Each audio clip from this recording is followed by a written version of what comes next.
Last night, the Rockies rocked. Home runs by Tulowitzki and a grand slam by Alfonso as Colorado scored a 10-6 win.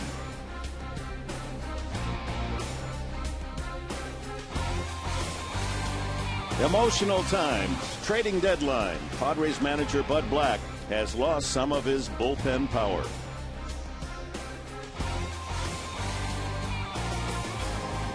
Lefty Wade LeBlanc, 9-1 at Tucson, recalled to make a spot start today.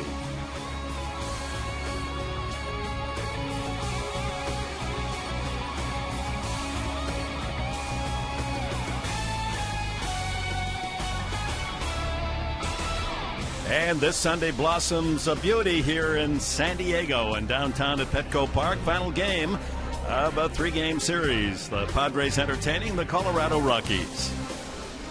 And good afternoon, everyone. With Mark Grant, Dick Enberg, pleased you're with us on this Sunday and day play. The Padres have been very successful under the sun. It's a big day. The trading deadline is just closed within a minute, but it takes time to transfer deals and get the stamp by Major League Baseball. But the Padres have made a major trade, the biggest trade of the day, and it involves not Heath Bell, but Mike Adams. This game of baseball will bring you to your knees, it'll bring you to your feet, and Mike Adams is going to the Texas Rangers.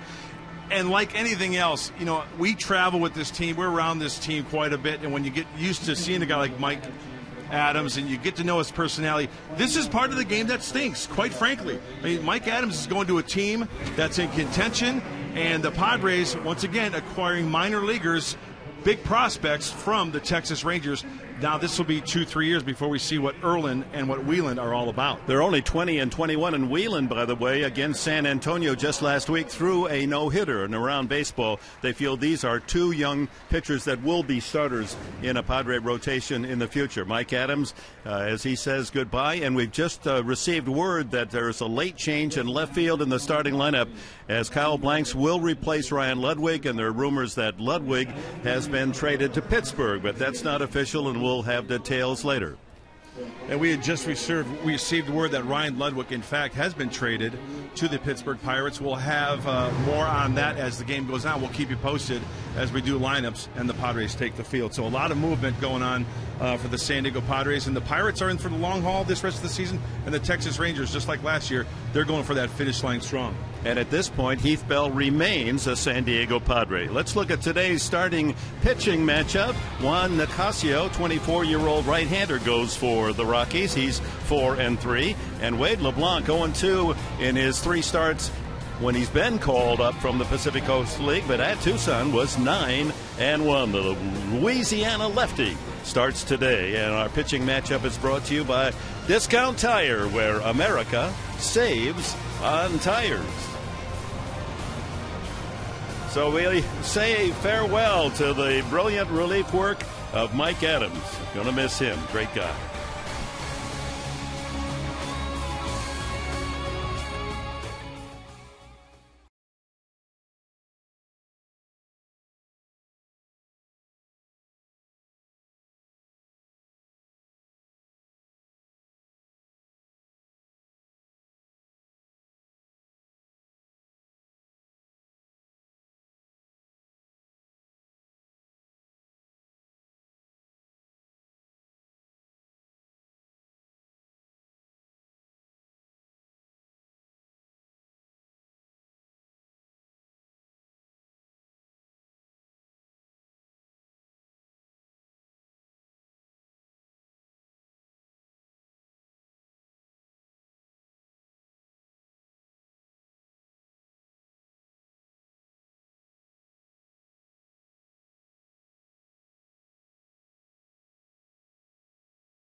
Texas, and he's remained with the club. In a way, that's making a statement, signing autographs and staying with his pals in the Padre bullpen.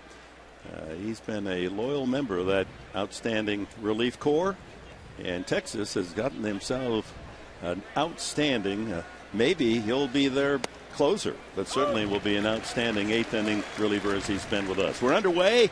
Wade LeBlanc and Eric Young steps in for the Rockies, who have won the first two games of this series. Hitting right-handed, Young hits it hard to Headley, but he blocks it, picks it up, and throws him out. LeBlanc is starting pitching profile, brought to you by your San Diego County Cadillac dealer. Stop in for an attractive lease or purchase offer. This is his fourth start in his yo-yoing back and forth from Tucson to the Padres. He lost 3-1 to Philadelphia. He lost 6-3 at Colorado, and at Boston, no decision. Did you see the adjustment Wade LeBlanc has made since coming back to the big leagues? He made the adjustment in Tucson. He's going over his head in his windup. Remember, he kept his hands right at his chest. Talked to him before the game, and he said he wants to get a little bit of a rhythm going. More movement with his upper body, get into that leg kick before he goes to home plate. I like it. I've always liked pitchers going over their head. Gets that momentum going toward the plate. 0-2, and Fowler right back to the mound.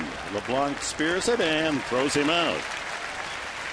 So a late change in the lineup. Kyle Blanks going into left field will hit cleanup, and Ryan Ludwig out as we check the lineup at the Rockies. Brought to you by Prize Patrol, presented by Jerome's Furniture. Text winning to 269-411 to enter. Young, Fowler, Todd Helton steps in. Tulowitzki, a home run, base hit last night. First pitch swinging is Helton. Ty Wigginton bats fifth. Chris Nelson, the second baseman, sixth. The grand slam man of last night, Eliezer Alfonso behind the plate. Ryan Spilborgh's in right, and Nicasio the pitcher. Helton the top average for the Rockies at .312.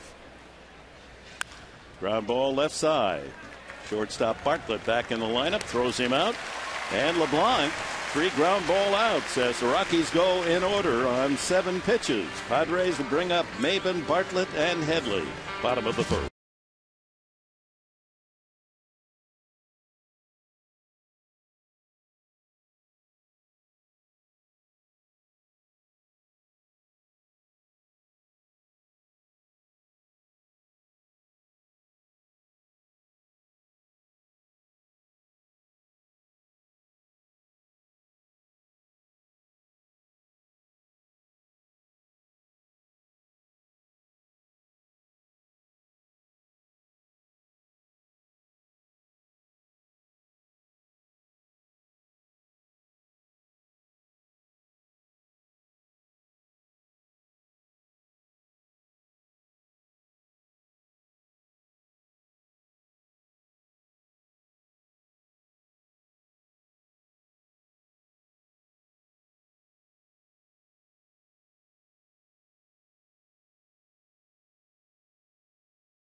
Beautiful day in San Diego to enjoy the sunshine, cool breezes off the Pacific as we take a look out toward the bay from Petco Park.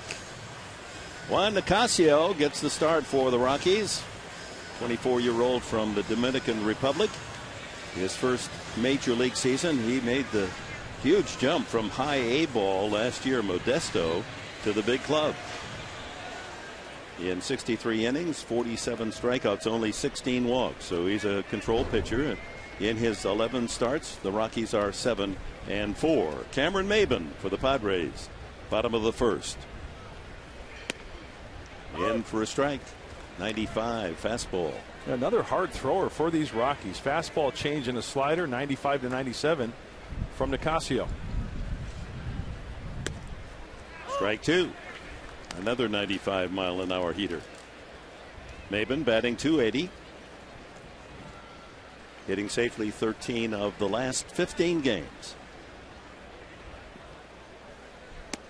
And he swings and misses at the slider. Maben was struck out 3 of the last 4 times at bat last night. Goes down meekly. Padres lineup of Bud Black, presented by Ashford University's Homers for Heroes. If any Padre in today's lineup hits a home run, Ashford will donate $2,500 to Operation Homefront. Maben, Bartlett, Headley, Kyle Blanks for Ludwig, hitting cleanup. Guzman, Denorfia, Forsyth, Martinez, LeBlanc. So the lineup today features Blanks, Guzman, Forsyth, Martinez, LeBlanc, 5 men that have started the season at Tucson.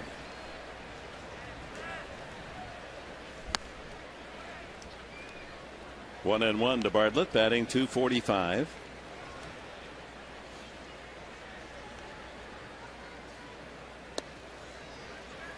Goes off speed with a slider. 2-1. And Nicasio throws that slider. He doesn't spike the ball out of his glove like Jimenez did, but he's got a big arm swing. Grounder back through the mound. He doesn't know where the ball is, Nicasio. By the time he tries to pick it up, Bartlett was by the bag at first. So an infield hit for Jason Bartlett. Sharp comebacker. Kind of tough to tell where this ball got Nicasio. Looks like it maybe got him on the right calf, below the knee. Couldn't find it, and good hustle by Bartlett. Okay, where is it? Somebody help me out here. Couldn't find the handle. The old haste makes waste. When trying to hurry, he might have had a chance if he could have picked it up cleanly and flipped it underhand, but Bartlett has an infield hit. First hit of the game, and Chase Headley steps in. 292. Having a field day this year, batting from the right side. Left side hitting .265.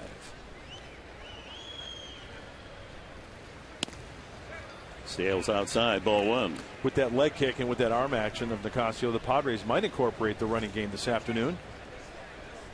Well, that's been their pattern. The stolen base leaders in the major league. 117. That's 12 more than the Royals and Yankees, who are second. Bartlett has 21. Knee high strike. 1-1.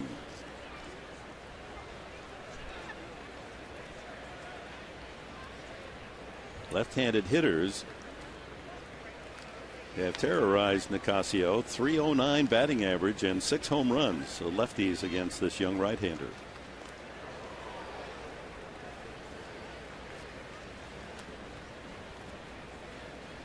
.63, 200 pounds. Rockies winning the first 2 games of the series, have now taken 5 straight series against the Padres. They're 7-4 on this 2011 season. Skips in 2-1. For him a changeup.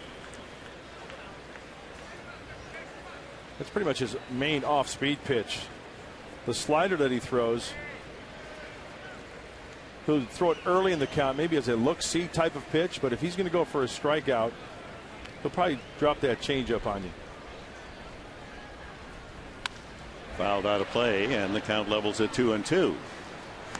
So again, Mike Adams has been traded to the Texas Rangers for 2 minor league pitchers, both youngsters, 20 and 21. Left-hander Robbie Erlin and a right-hander Joe Whelan. Highly regarded throughout the baseball world by scouts that make those evaluations. But Adams stays in uniform. This is curious that he's still out in the bullpen. Swung on and foul tip. into the glove of Alfonso. A couple of strikeouts early for Nicasio. Let's look at the Colorado Rockies defense. As Wigginton starting at third today. Tulowitzki, Nelson up the middle, and Helton at first. Fowler in center with Young in left, and Spilborghs gets his start in right field. Alfonso behind the plate. Defense brought to you by North County Cadillac. Customer service at a whole new level. Kyle Blanks. Late insertion into the cleanup spot. He takes a strike. Blanks, since being recalled, 2 hits in 21 at bats.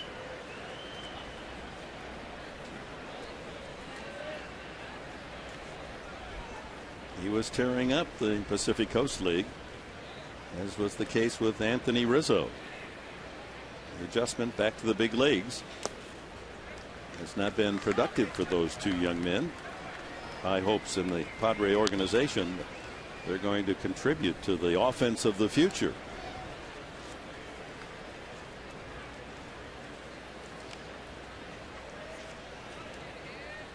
Bartlett threat to steal with 2 outs. That's out of play, off the head of the bat. Well, Nicasio is a young pitcher. Kyle Blanks still developing. So let's see if Kyle Blanks can recognize a breaking ball for a mistake. That was a nice slider down and away. So we've noticed one thing. Nicasio throwing that slider down and away to righties. You got Maven striking out, and that was a slider down and away to the right-handed hitting Kyle Blanks.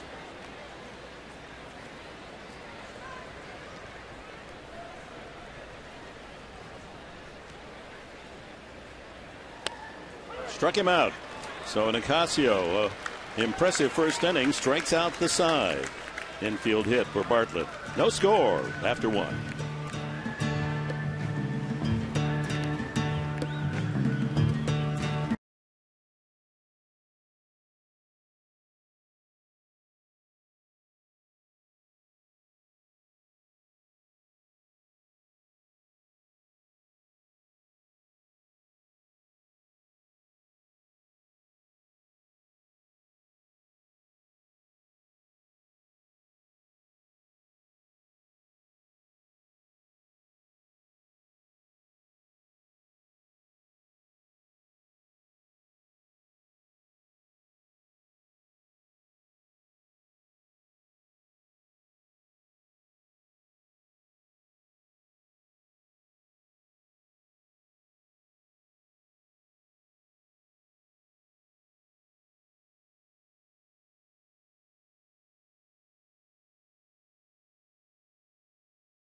Rockies bring up Tulowitzki, Wigginton, and Nelson in the top of the second against Wade LeBlanc. Tulowitzki, 3 straight games he's collected multi-hits and now has 113 on the season. He's in the top 3 in extra base hits with 49. Home run and a double last night. 3 RBIs. Big numbers for this all-star shortstop. You know, the first thing that entered my mind, Dick, when I got word of the Ryan Ludwig deal to Pittsburgh, he's back in the NL Central. Put up some good numbers with the Redbirds. Yeah, he's hitting in some friendly ballparks now. Absolutely. Trying to help the Buccos out down the stretch. Line drive, base hit into left field. Tulowitzki has the first Colorado hit.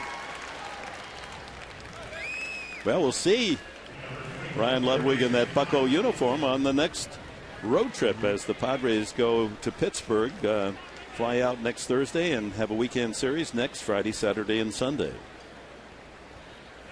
There's no official word as to what the Padres received in return, whether it was just a cash deal or whether there's a player involved. We get that information, we'll pass it along to you. The current report is a player to be named later. You think there was a general manager out there last night that actually got some sleep? Probably not. That's so true, including Jed Hoyer. They had to have 4 or 5 phones ringing. Yeah. Runner goes. The throw by Martinez. Not in time. So LeBlanc, who has a terrific move, as you know, kind of lulled by Tulowitzki's short lead, but he can run as well as hit and throw and field. And as soon as LeBlanc raised that leg, Tulowitzki was off and running, and the throw way off down to second base.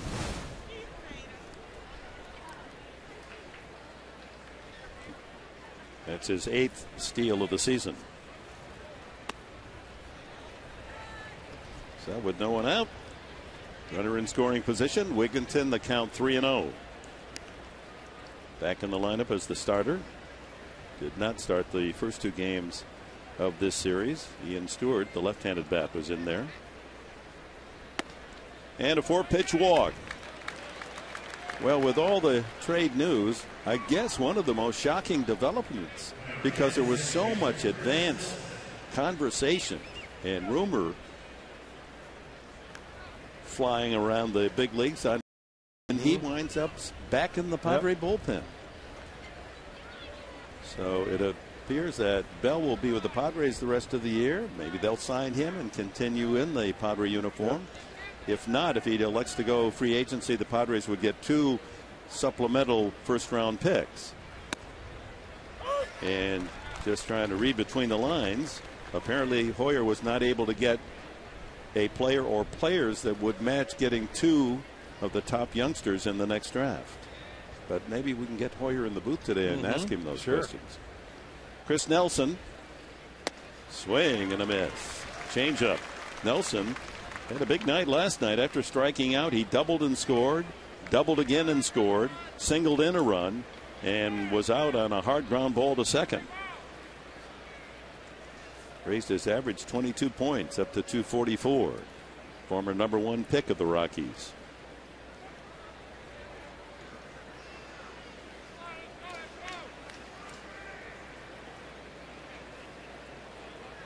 Tulowitzki off second. Wigginton leads from first. Fouled back. Well, Peter Gammons, who is highly regarded, is one of the top baseball observers, former writer, now working with MLB, said that he feels with Casey Kelly and these 2 pitchers acquired today, Robbie Erlin and Joe Whelan, Padres have in the future that could be part of 1-2-3 rotation.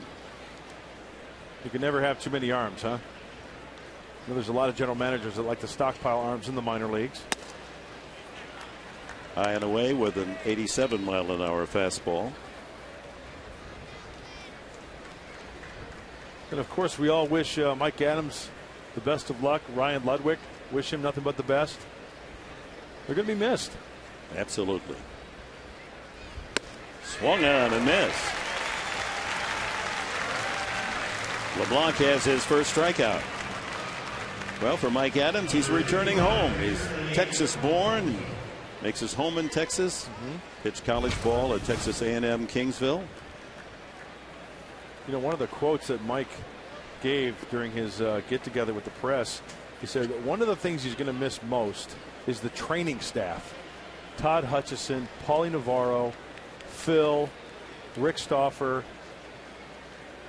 I mean, that's telling you something about those guys doing all the work in that training room. Here's the hitting hero of last night, Eliezer Alfonso. His first ever Major League Grand Slam, his first 5 RBI game. Paul Navarro there in the dugout. Out of play. You know, guys that don't get recognized enough, like Phil Kerr and Rick Stauffer. You know, because Paul Navarro and Todd Hutchison are always the guys in the dugout on hand if they need to go out to the field and assist somebody. Got a great crew down there. They work long hours, going all the way back to the first day of spring training.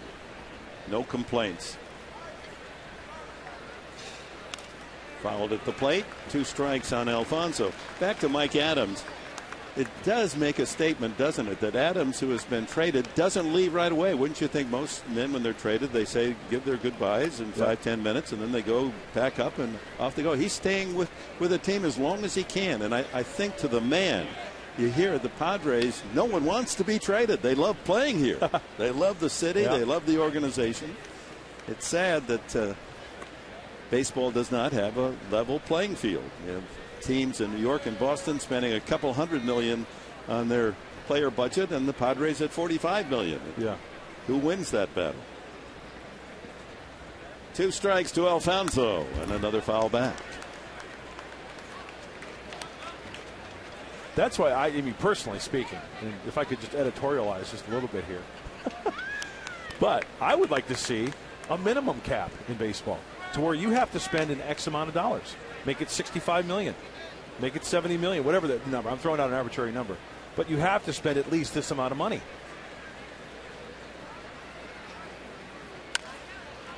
Swinging bunt. That's going to be a tough play for Headley. Slow runner. Can't get him. Alfonso hits a grand slam homer last night and can't hit it hard enough for Headley to get it in time to throw him out. An infield base hit loads him up. Well, Alfonso reaches for this one, but Headley's playing where he's playing because you know what? He can square up a ball and then send a hot shot down that third base line. So you respect the one hopper, the line drive, and he hits it about, 30 feet or so, as you mentioned, Dick, and ball just didn't bounce Wade LeBlanc's way on that one. He's got some work to do here. Alfonso couldn't have taken the ball and planted it out there any better because he doesn't run with any speed. And that gets us to the number 8 hitter, right fielder Ryan Spilborghs, batting .219, has 3 home runs this year. So the official notice from Warren Miller on the Ryan Ludwig exchange, it's either cash or a player to be named later.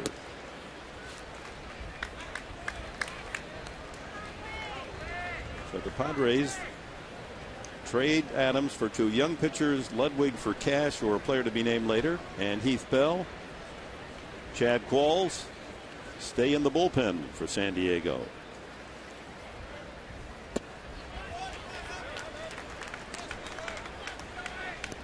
Base is full of Rockies here with 1 out in the second. Tulowitzki's single ignited the inning, walked to Wigginton. Nelson struck out. Alfonso loads him up with his infield swinging bunt. Fly ball to left. Here comes Blanks. Tagging is Tulowitzki. Here's the throw to the plate. Not even close. 1-0 Colorado. The runners hold on the high throw to the plate. And Spilborghs has his 21st RBI on the sacrifice fly. This throw here as an outfielder, you got to hit a guy in the head, whether it's the cutoff man, pick a spot in between the mound and the third base line and bury that ball, a one hopper to your catcher. Martinez can't jump 5 feet in the air. No chance of getting him there. You one hop your catcher, at least a decent throw. Might be off a few feet, but at least you're giving your catcher a chance to get to that baseball and retreat back to home plate to possibly get that runner. Pitcher Nicasio has 3 hits. Headley will take that for the unassisted out at third base, and the inning is over. But as has happened so often this year, the Padres see the other team score first. Rockies 1-0.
From our Skycam, brought to you by Hughes Marino, because where you do business matters. Yeah, Tulowitzki in the midst of another scoring inning, and the Rockies lead 1-0. Nicasio will face Guzman, Denorfia, and Forsythe in the second. Okay, here's another point I wanted to make regarding all the trades and stuff. You know what this does for other players? Opportunity. And guess what? Opportunity knocks. Right? Somebody's got to play left field. That's right. Hey, if that's the way it's going to be, Kyle Blanks, go get him. And somebody's got to fill that void left by Mike Adams. That's right. What are you guessing? Qualls moves into that spot, eighth spot? I would think the luxury that they have is guys like Qualls. You know, Gregerson was the seventh inning guy. Oh, Rhino's still in uniform as well, giving some hugs to Rick Final goodbyes. He's an emotional man, and he enjoyed being here. We talked with him a couple days ago, and he regrets that he couldn't have been a bigger bat.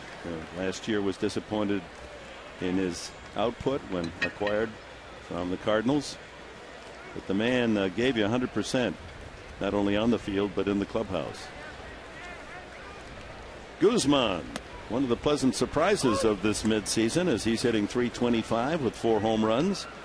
He has the 5th best batting average in the National League since the All-Star break, hitting .385.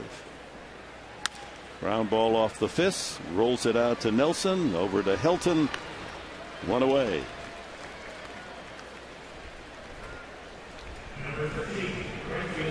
Hey, you know, you get so close to your teammates, traveling with them, hanging out with them, keeping in touch in the offseason. Then it comes the deadline, you got to pack your bags and go. Hey, you know what? Like Hyman Roth said in The Godfather to Michael, Michael, this is the business we choose. It goes with the business, right, Dick? Yeah. It's just like a manager or coach. When you're hired, you know you're going to be fired. Exactly. It just comes with the business. Yeah. But when you see scenes like this, these are grown men that are paid a lot of money to perform in this wonderful sport. But down deep, they are just like us. They feel, they care. There's a lot of boy in each of them.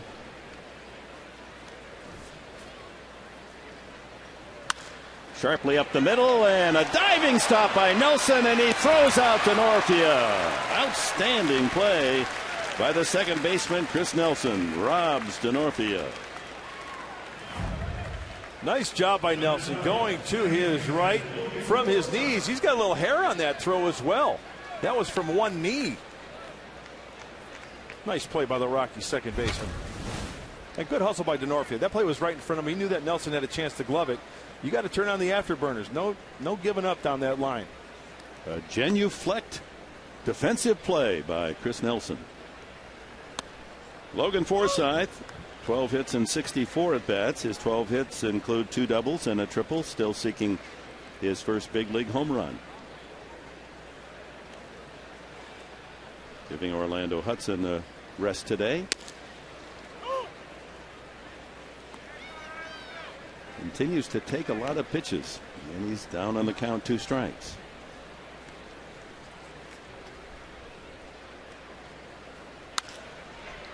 That slap foul down the right field line. Pretty good depth.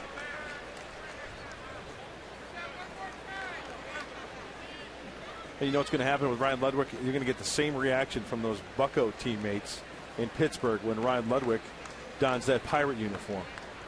They're going to love him just as much as we love him over here.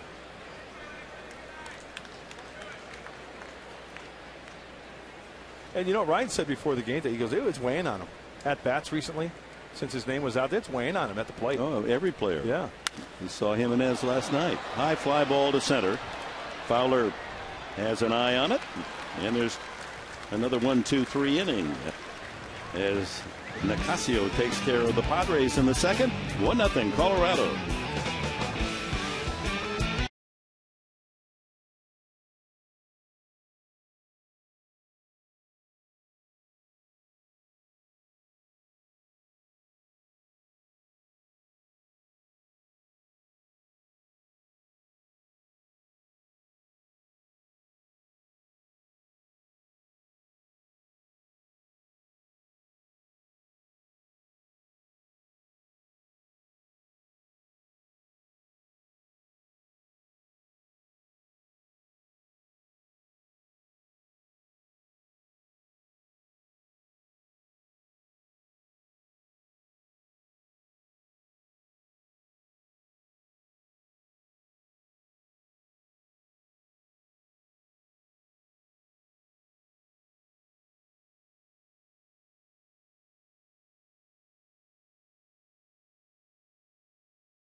And the Marlins, a 5:35 game, and country star Dierks Bentley will be performing live on the field after the game. This special post-game concert is free with all of you that have a game ticket. And you can get those tickets today at Padres.com/Dierks. August 20th against the Marlins. 1-0 Colorado. Eric Young steps in, grounded to the third baseman Headley, leading off the ball game. The Rockies are trying to do something today they have not accomplished the entire season, and that's to sweep a 3-game series. High drive hit well to center field. Maben has to give ground all the way to the wall in center field. Young tagged that one well. Well, the Padres have brought up a right-handed reliever from San Antonio, Eric Hamren. He'll replace on the roster Mike Adams. He was 3-0, excellent ERA with the Missions. Former Cub draftee 3 years ago in the 37th round by Chicago. He'll be 25 later this month. So Hamren, the new bullpen face for the Padres. And not too far from here, his hometown. I know he lives in a nice neighborhood, Coto de Casa. Oh, hoi polloi. Nice digs there, huh? Hey, we'll have to talk to him on the next road trip. Maybe he'll loan us $100,000. Get it back to you another week from now. Born in Newport Beach. Welcome to the big leagues, Eric Hamren. Big swing by Fowler. 274 is average from the right side. Had a triple last night, his 9th 3-base hit of the season.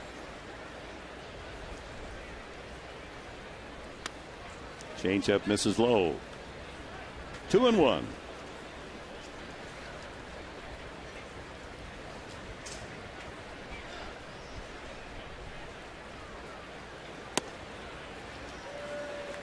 Folks over watching the Lake Elsinore team in the Cal League. Hamren pitched there early on, 15 games before going to San Antonio.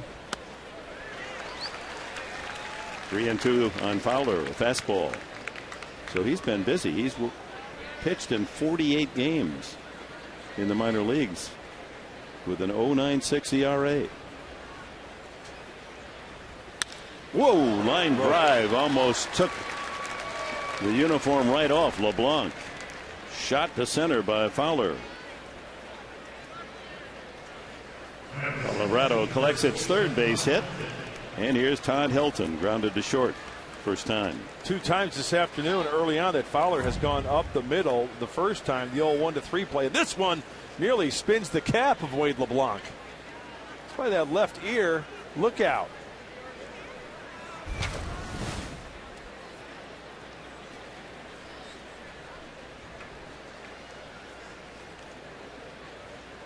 Fowler, 7 stolen bases.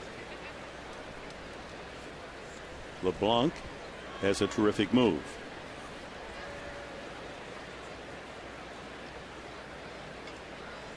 Hasn't shown it yet.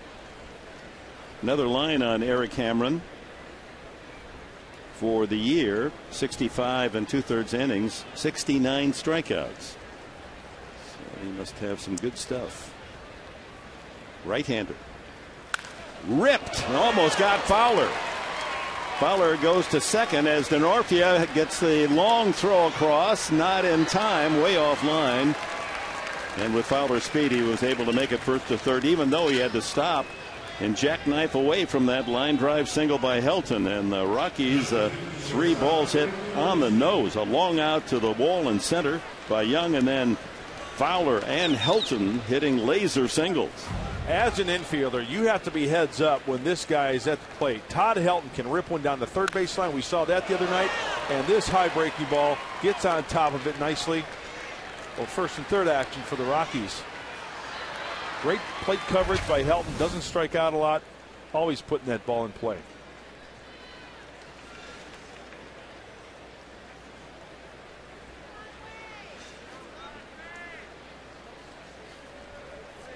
Tulowitzki, ball 1. Singled sharply through the hole into left field. Stole his 8th base. scored the first Colorado run on a sacrifice fly by Ryan Spilborghs.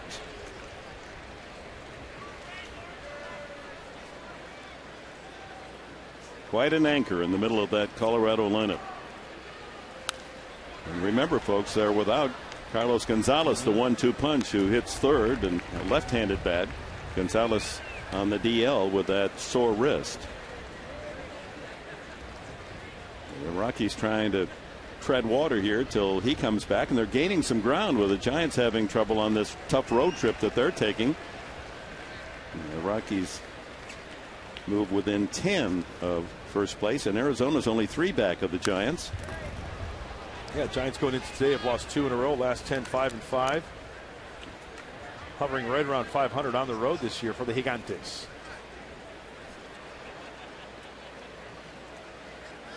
Shut out against the Redlegs today, huh? 9-0. So the Reds have swept that series. Tulowitzki, 1 ball and 2 strikes.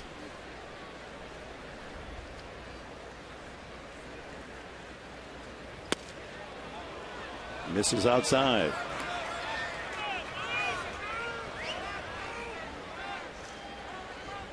Padres hoping to get a ground ball and a double play chance. Tulowitzki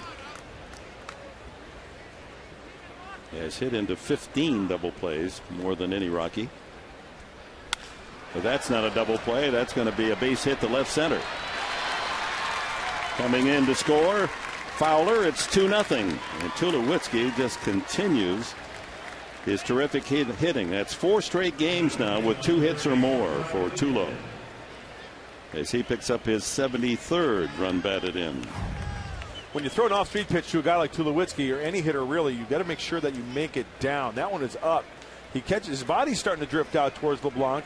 Kind of fooled by the speed, but keeps his hands back in the elevated pitch. He's able to pull into left center field. If that's down by the ankles or the knees, chances are it's a grounder. Wigginton, he walked the first time.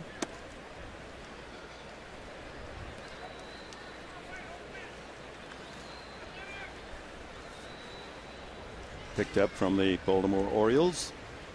Free agent in the offseason. 13 home runs. 41 runs batted in. Double play depth. The Padres. Strike. By the way, in that Cincinnati whitewash of the Giants, Johnny Cueto going 9 innings, a 3-hit shutout. He's a good-looking pitcher, isn't he? Mm-hmm. You might see him on the next road trip that starts in Pittsburgh for 3, then in New York 4 against the Mets, and then closes out 2 weekends from now at Cincinnati. Off the fist, a fly ball that's going to carry pretty well. Maven in center makes the catch. Playing it halfway was Helton. He goes back. It's the second out. The ball will carry much better during the day.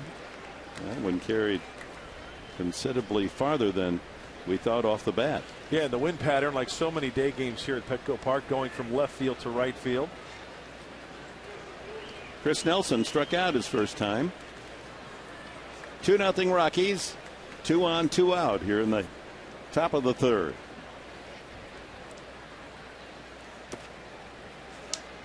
Change up in the dirt.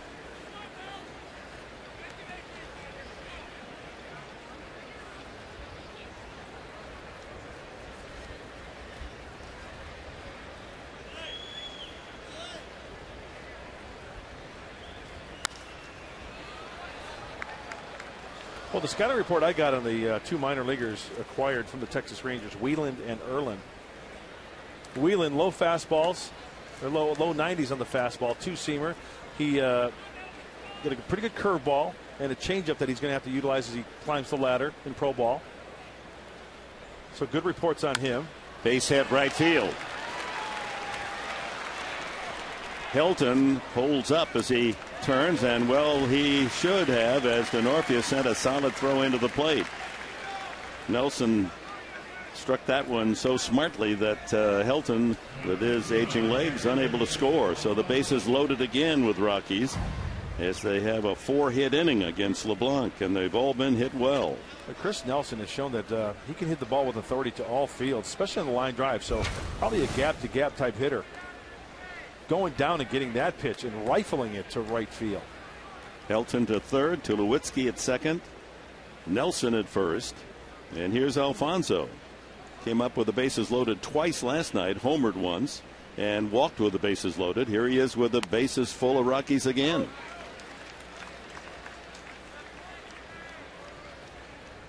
Like a moth to the flame, Alfonso comes up and 3 men are on base for him.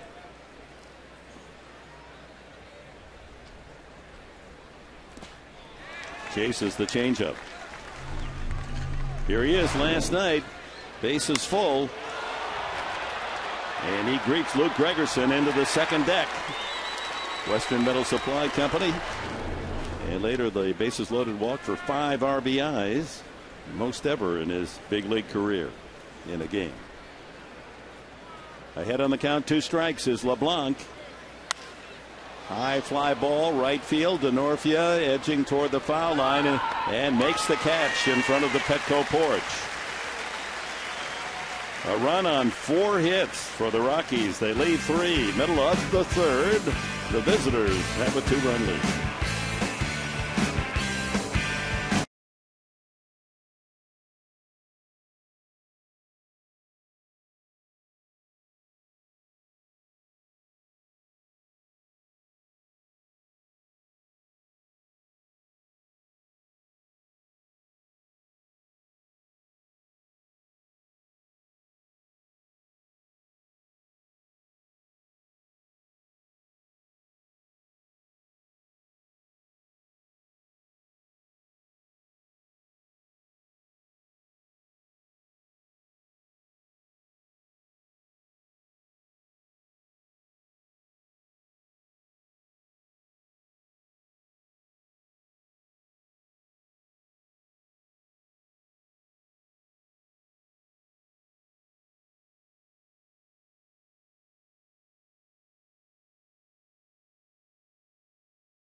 And test drive the all-new redesigned 2012 Civic and check out the latest offers on the full lineup of Hondas. Last of the third, Rockies with a 2-0 lead. Padres bring up Luis Martinez, the pitcher LeBlanc, a good hitter, and Cameron Maybin.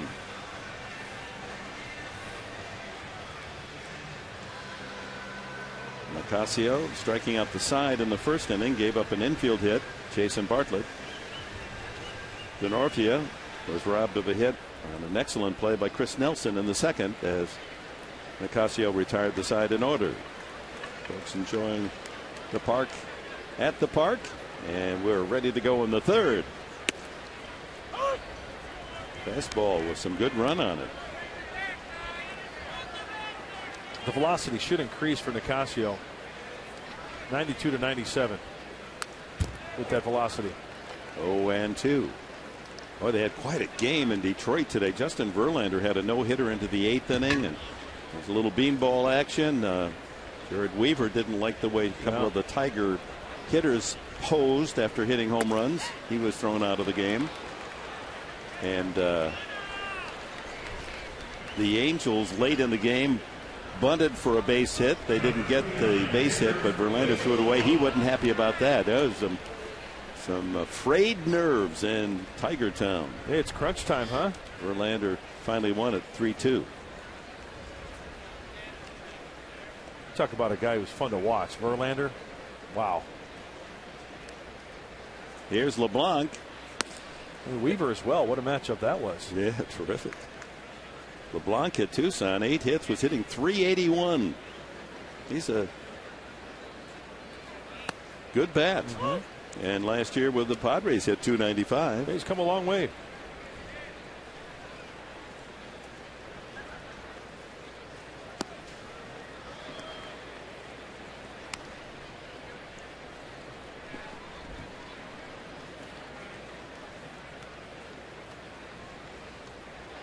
A ball, 2 strikes. So Nicasio has gone through the Padre lineup, striking out 5 of the 9 men he's faced. Padres 13 strikeouts last night. They continued to lead the major leagues, most strikeouts.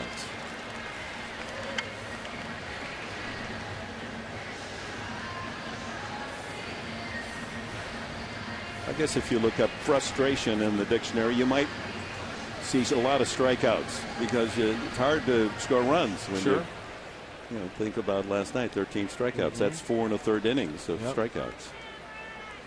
And 5 already today as Maben steps in, rolls it to third. That'll be a tough play. Wigginton's throw is not in time. Oh, I thought they got him, and so did Helton. And here comes Jim Tracy out of the Colorado dugout. I thought they had him, even from up here, from our vantage point. But Helton also left the bag. You know, he did the little, just a little soon from the bag. Not that that's the call, but trying to influence the play. You know, our field mics are pretty sensitive to where we can hear foot hit the bag and ball hit the glove. Well, let's go to our freeze cam, brought to you by Coors Light, the world's most refreshing beer. We'll freeze it. Wigginton makes the third base play, bare hand pickup and throw. And here's the freeze. And he's not on the bag yet. No, you're right. He was out. So, Padres catch a break. Maben, the good base stealer, is safe with an infield hit. He's stolen 18 consecutive bases, 18 for 18, and 24 on the season. Bartlett at infield hit first time, so the 2 Padre hits both infield variety. Bartlett was a sharp ground ball off the pitcher, carry him toward the foul line on the first base side, and by the time Nicasio got to it, he couldn't make the play at first.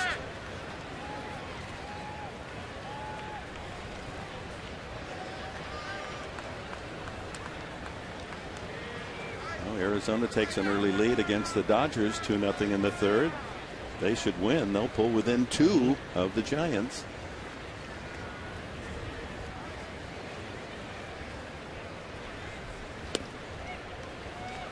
One and 0 to Bartlett. Starts him with a slider.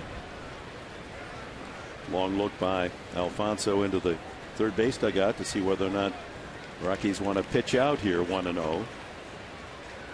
Maben goes low, and he'll steal it without a throw as Alfonso couldn't get the ball cleanly out of the glove. Number 25 for Maben. That's 19 for 19.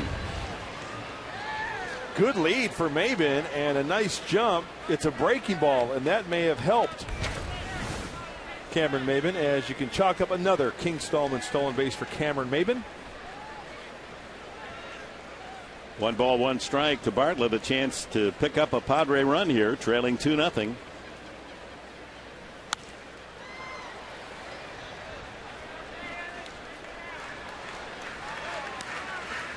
Our usual Military Sunday, recognizing the California National Guard, Army and Air Guard. And our Marine friends are up there in the right field corner as well. Always good to see him in attendance. Absolutely. Maben off second. Of course, the Padres wearing their military colors on Sunday. Strike 3 called, and Mr. Nicasio has struck out the side for the second time today, and we go to the fourth. 2-0 Colorado.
Top of the fourth inning, the Rockies gathered 4 singles in the last inning and scored but 1 run and lead 2-0. Spilborghs, Nicasio, and the leadoff man Young against LeBlanc, who sends in a strike. Spilborghs run batted in with a sacrifice fly. Got Tulowitzki in the second inning for the first run. 1-1. And then singles by Fowler, Helton, Tulowitzki, the RBI single, and Nelson produced just 1 run the last inning. Ground ball right at Headley. A couple of hops across the diamond. 1 out, and we go to our trivia question brought to you by AT&T Wireless. Who is the only broadcaster? We're in this trade, since right. This is the trade deadline. Who's the only broadcaster to be traded for an actual player, a professional player? We'll have the answer for you bottom half of the inning. That's a great question. They tried to make a trade for me, and the best offer they could get was a rosin bag and a fungo bat. So, Jed Hoyer said, no, we are not going to do that. We're going to keep Enberg. Swing and a miss by Nicasio. 0-2, a changeup. I appreciate the fact that the loyalty exists here with the Padres. Hey, that'd be fun to go back in time and think of all the funky trades. Because there have been trades back in the day, a bag of balls. Steak dinner. Yeah, they get crazy as ever. Wasn't Dave Winfield involved in a kind of a murky trade with there was a player strike and it wasn't consummated and became a strange, not actually a trade, but they settled it over a dinner. Huh. Couple of strikeouts now for LeBlanc. Eric Young 0 for 2, ground ball to third. He hit it sharply and a long out to center.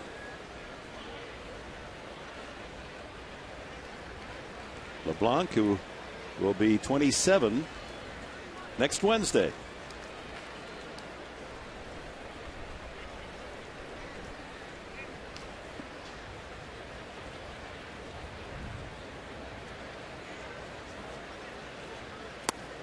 Former Alabama star, although he grew up in Lake Charles, Louisiana, still makes his home there. Migrated to Tuscaloosa and pitched for the Tide, and was drafted by the Padres 5 years ago in the second round.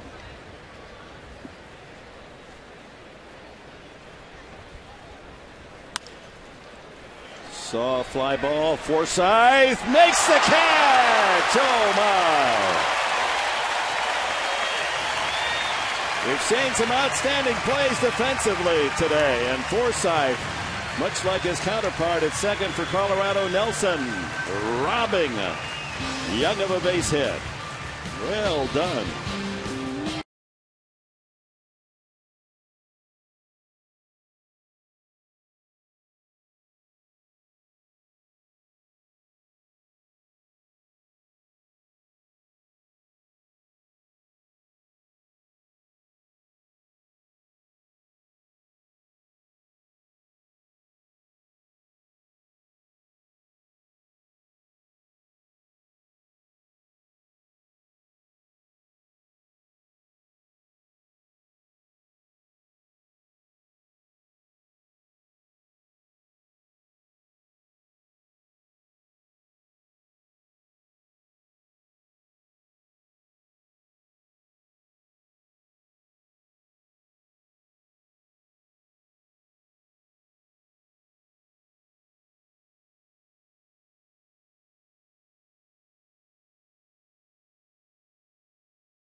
Western University, a military-friendly school on Sunday Military Day here at Petco Park.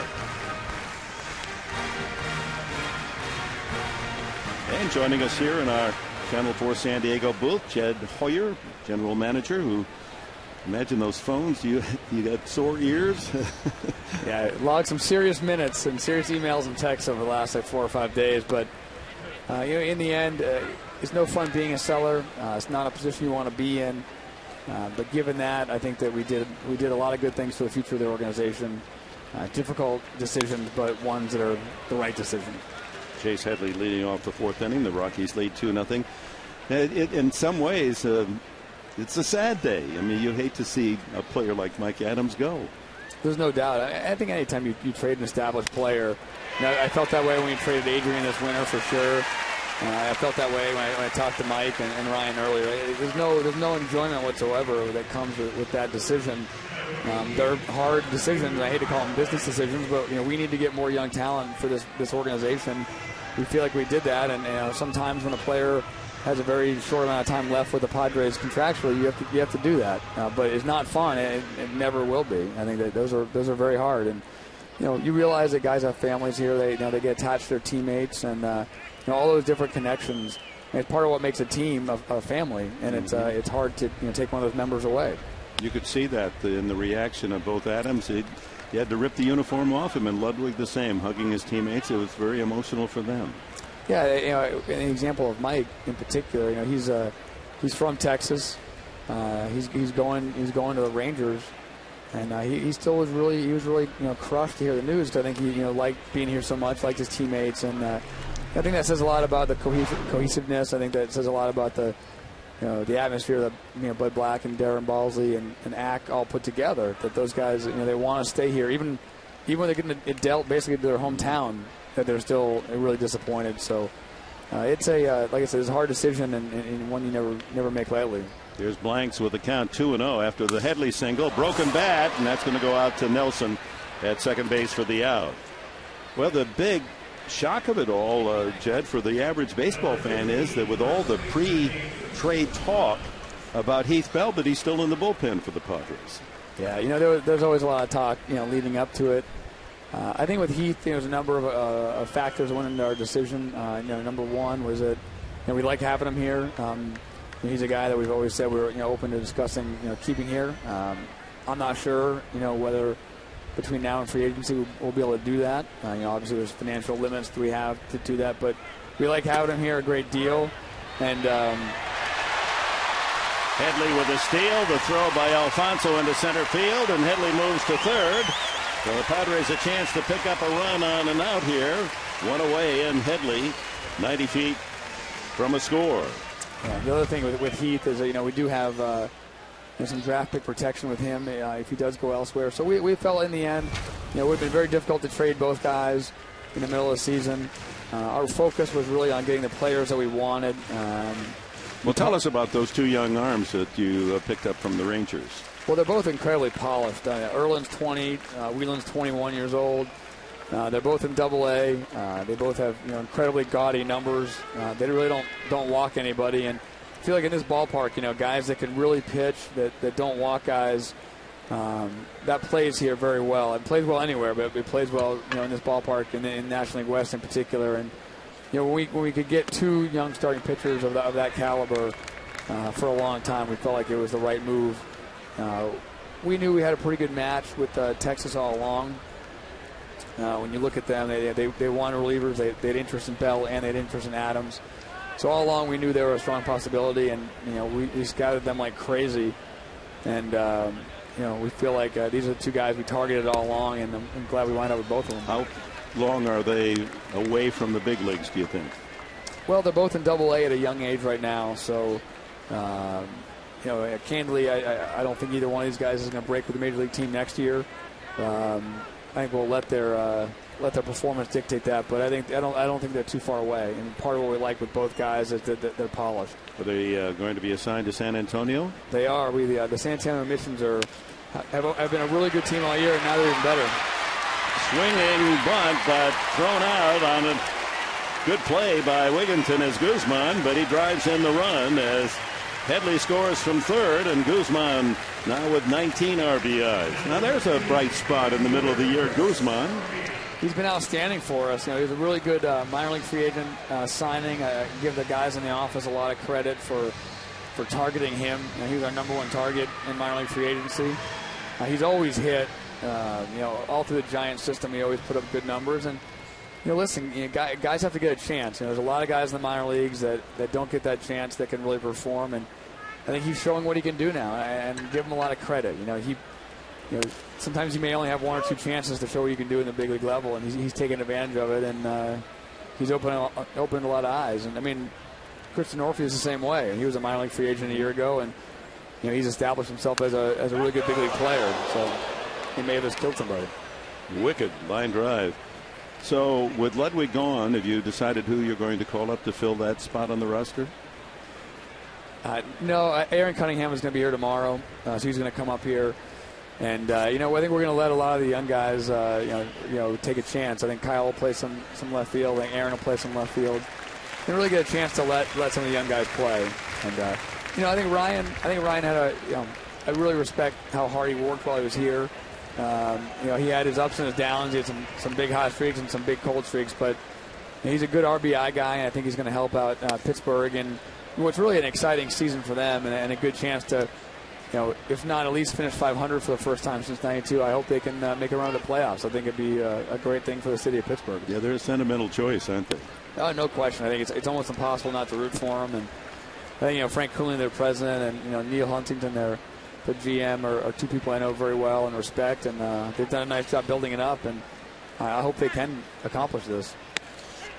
And Denorfia takes strike 3, so Nicasio now has 7 strikeouts.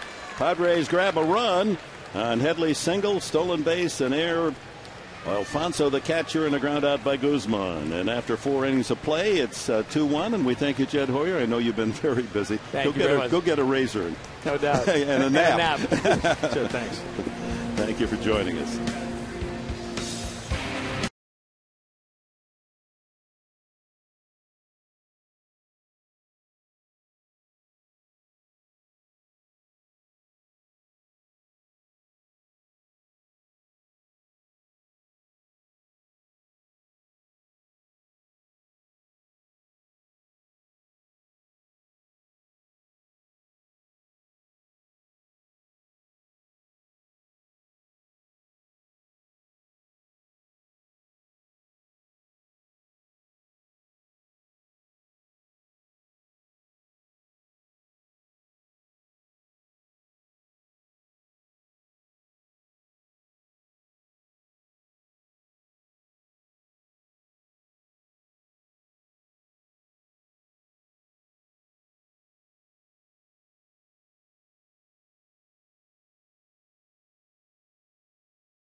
Mid-game recap brought to you by Murray Lamper Construction. It's time to improve your home, so visit MurrayLamper.com and see their work.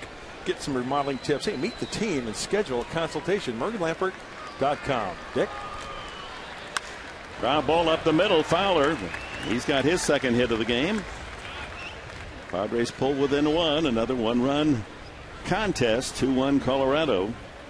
The Rockies have collected 7 hits now. Fortunately, they have all been singles.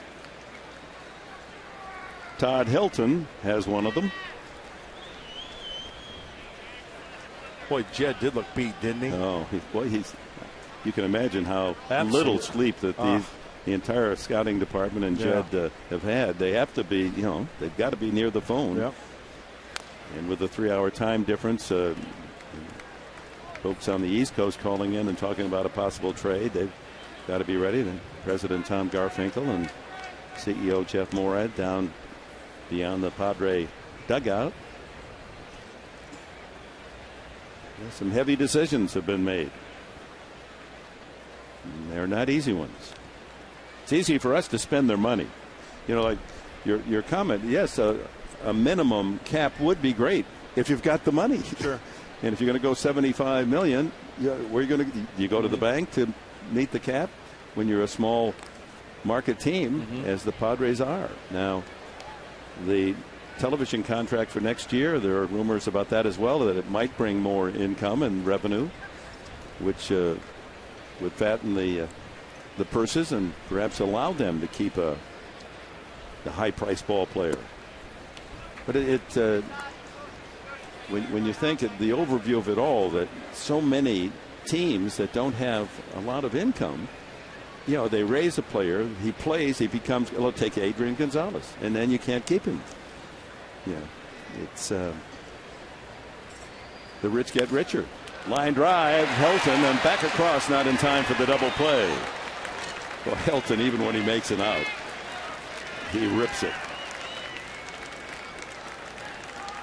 But patience is a virtue, and the Padres, you know, Jed Hoyer, you can see what he's trying to do. He's going to build the farm system. The farm system was in disarray. They just didn't have any players a couple years ago. Now they're, you know, they've gone from last or next to last in the ratings of the farm system. This year they're ranked 8th best farm system. Yeah, and you know, the Rockies are kind of in the same boat because they don't have a lot in their minor league system, so they gave up Ubaldo Jimenez to stockpile their minor leagues.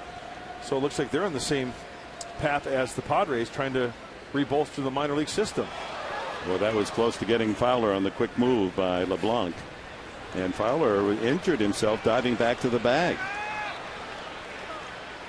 May have jammed that elbow.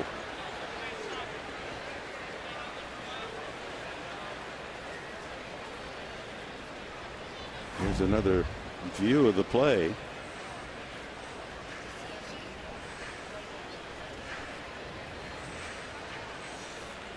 Well, kind of tough to tell from that angle there, but it definitely looks like it's the right elbow. Looked in when he, as he made a slide, yeah, that also accentuated by the fact that the tag by Guzman was right on the elbow, so the arm's going one way, and then the tag may have been part of the force of the injury. No, well, you know, the throw may have. Remember, you know, Guzman never caught that ball cleanly. The ball may have hit him right on the elbow.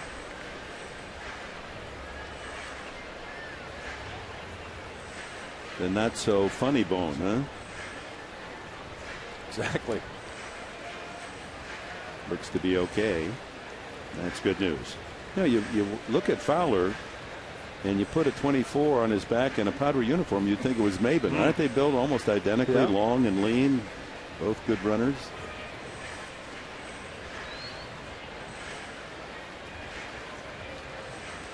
And Jim Tracy makes certain that his player's okay, but he's still wincing a bit as he grabs that right arm.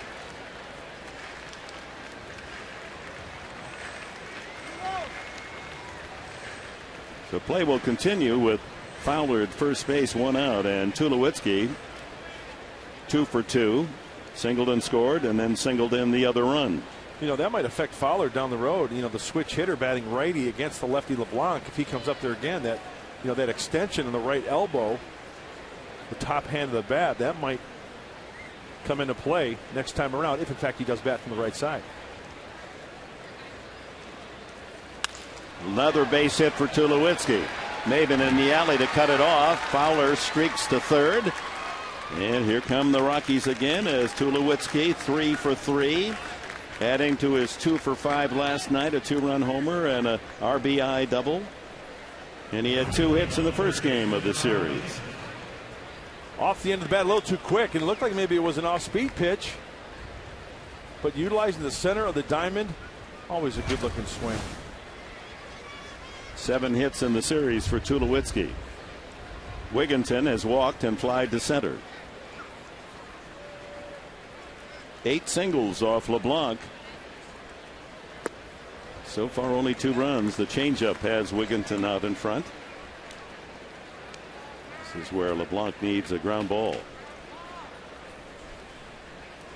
Headley, Bartlett on the left side, Forsythe, the second baseman, Guzman holding on the runner at first, looking for a chance at turning two, get out of the fifth inning.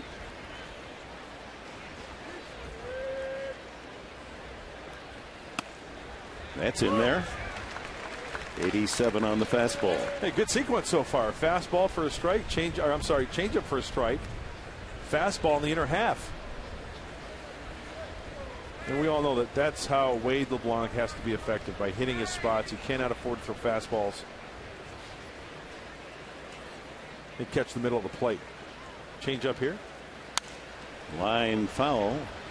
Slider. Yeah. Trying to backdoor that slider. Trying to tie up Ty. Anthony Bass begins to throw. Mark out in the bullpen. He threw an inning last night. Anthony did. Wigginton, a local lad, Chula Vista High School. Another foul down the right field side.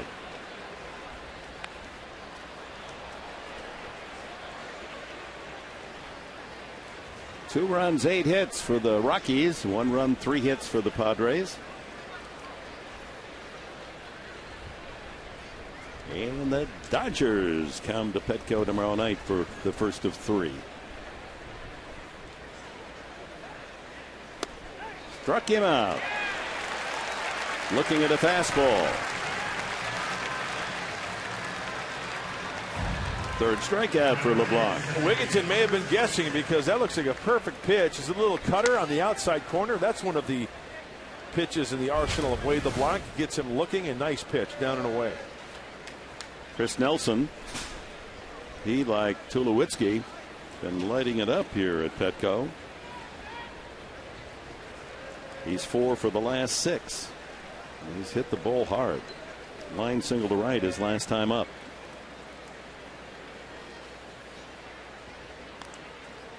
Tulowitzki at first stole his 8th base after a single in the second inning, and eventually scored on a sacrifice fly by Spilborghs. First and third, not beyond Tracy to go. Let Tulowitzki go for the steal of second and see what the Padres do with it, because Fowler is edging his way down the line at third base. Had a big lead on that last pickoff attempt.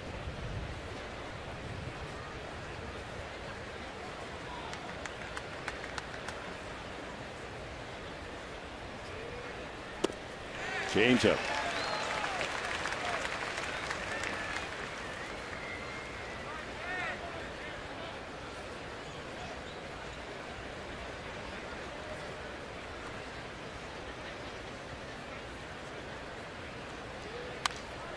That's upstairs.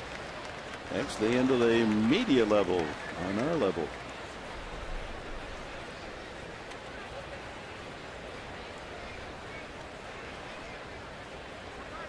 No damage done. Protect those computers, man. Oh, yeah.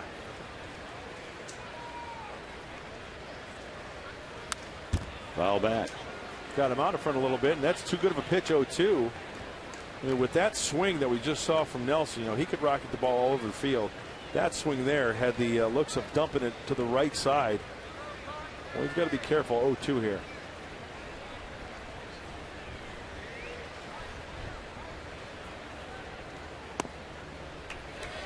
Over but low on a changeup.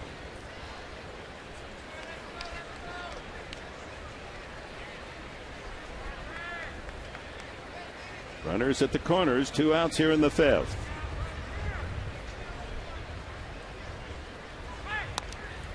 Protective swing and spoils another changeup.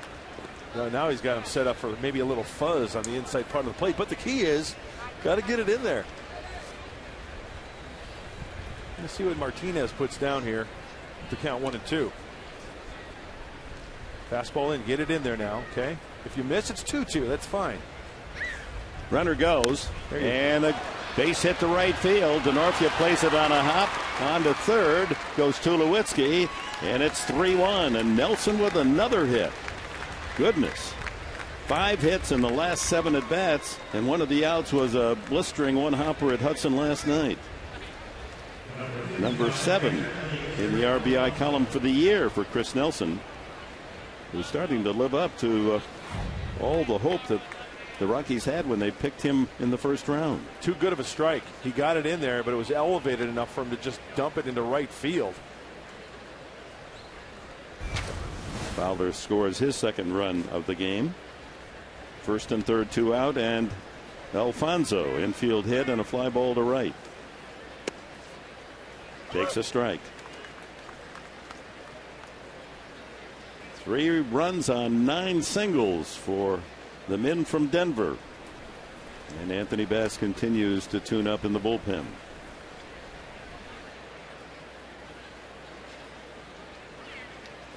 Change.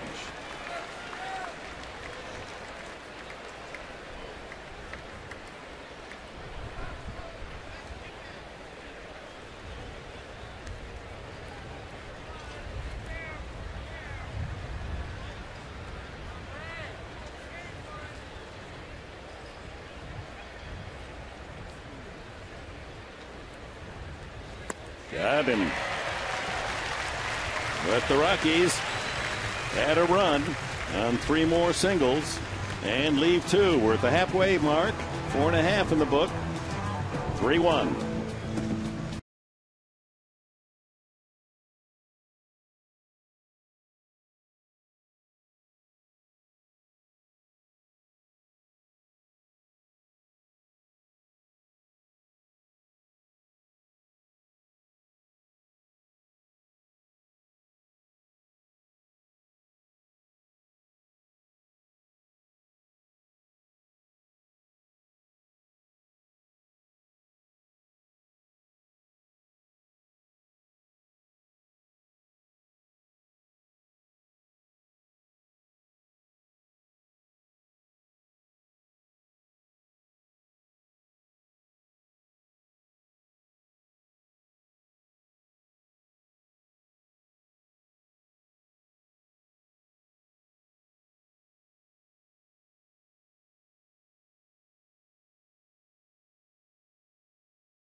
Here is Rincon Casino. The jackpot just continues to grow and grow. If a grand slam is hit this inning, you could win $46,000, but you have to enter at 4sd.com. Good luck, Dick.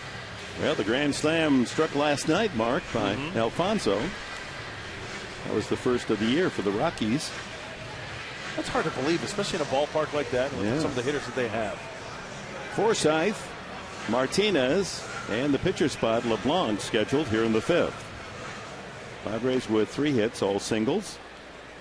Rockies with 9 hits, all singles. And Colorado leads 3-1.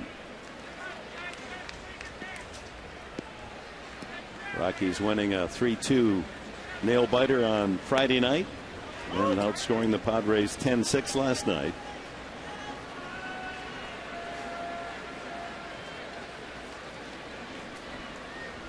Forsythe fly to center is first at bat.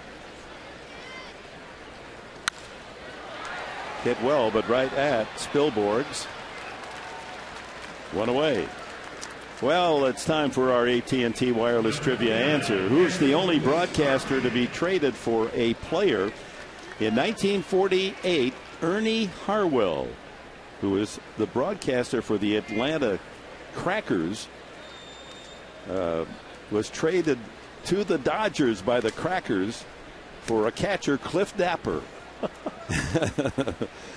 Harwell brought to Brooklyn to substitute for the regular Dodger announcer Red Barber, who was suffering from a bleeding ulcer. Wow. And of course, Harwell, not only with the Dodgers, then went on to Detroit, where he was the voice of the Tigers for several decades and beloved indeed. Lost him last year.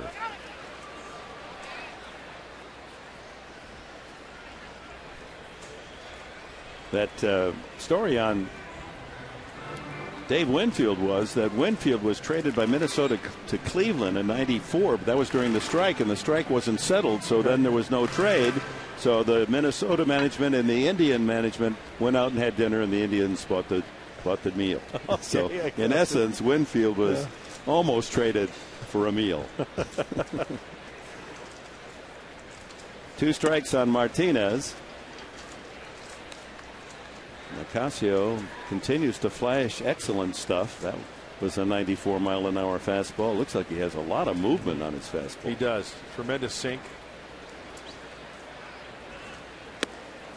That one outside, and he has good control, and that's the reputation that he brings to this game. He's not walked a man, struck out 7. He's only walked 16 men in his previous 11 starts. And he walks his first today. Maybe we should talk more about the walk, huh? Yeah. Jinx is on, huh? Let's talk about when was the last time he gave up a home run or a grand slam so somebody could be $46,000 richer. Wade LeBlanc will bat for himself. Struck out his first time. He's a career .246 hitter in the big leagues.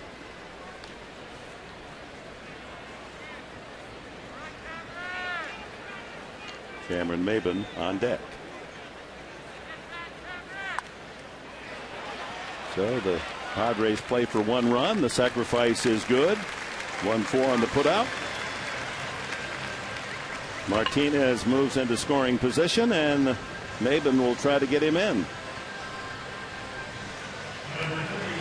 Cameron struck out, and a swinging bunt single in the 3rd and stole his 25th base. Padre run came on Headley's leadoff single in the 4th. He stole 2nd, went to 3rd on an errant throw by Alfonso trying to get him at 2nd base, and came home on Guzman's ground ball.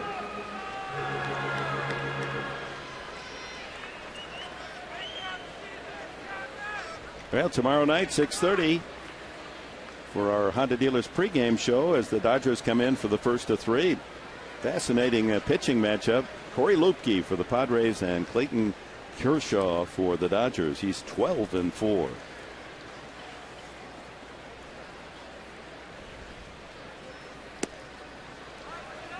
Runs that fastball away. Ball 1.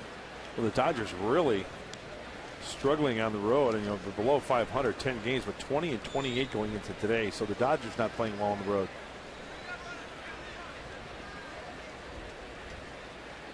Kuroda apparently was not traded. A lot of rumors about him, so he's scheduled to pitch against Latos on Tuesday night. And Thursday night, Tim Stauffer and Ted Lilly.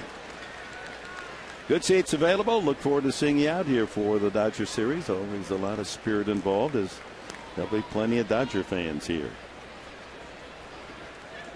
Latos looking for his 6th win of the year. No decision last time out.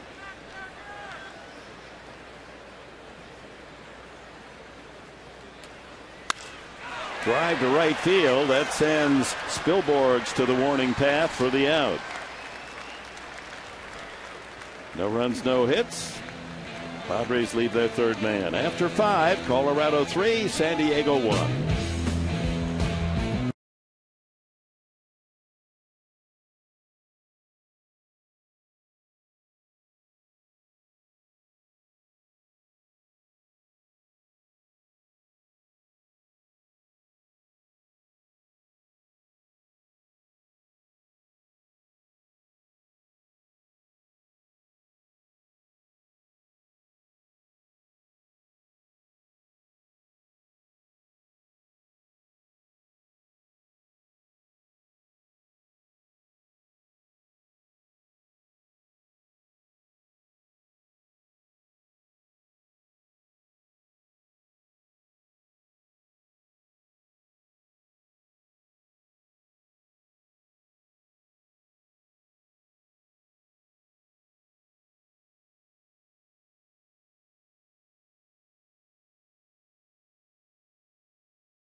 Next homestand, Friday night fireworks. Friday night's party night at Petco. August 19th, the Marlins will be here. 7:05 game. Enjoy a cool summer night at the park and catch a special Trevor Hoffman-themed fireworks show. Trevor Hoffman firework theme. Get your tickets today at Padres.com. And don't forget the big celebration on Sunday of that weekend where they'll celebrate his great career, retire his number. Pre-game ceremonies. It's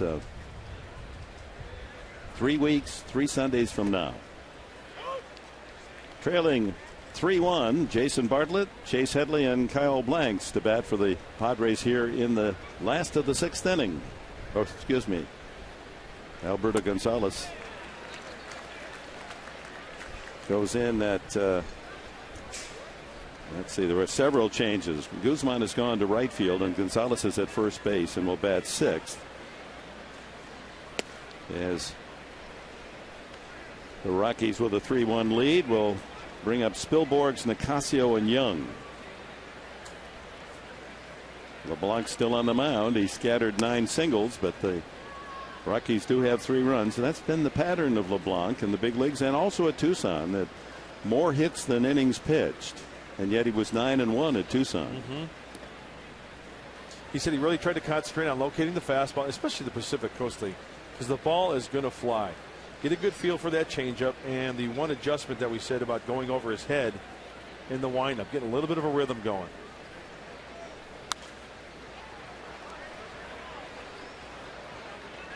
Denorfia out of the game. I wonder if he's feeling ill.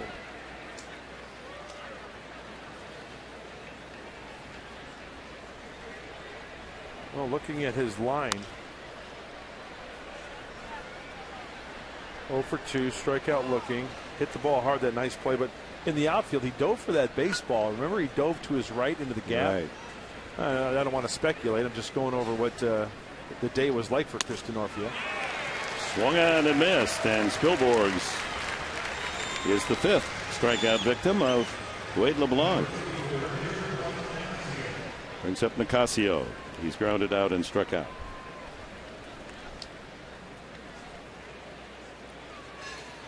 Again, if you're just joining us, the big trade news for the Padres, Mike Adams has been traded to the Texas Rangers for 2 promising young arms, a left-hander Robbie Erlin and right-hander Joe Wieland.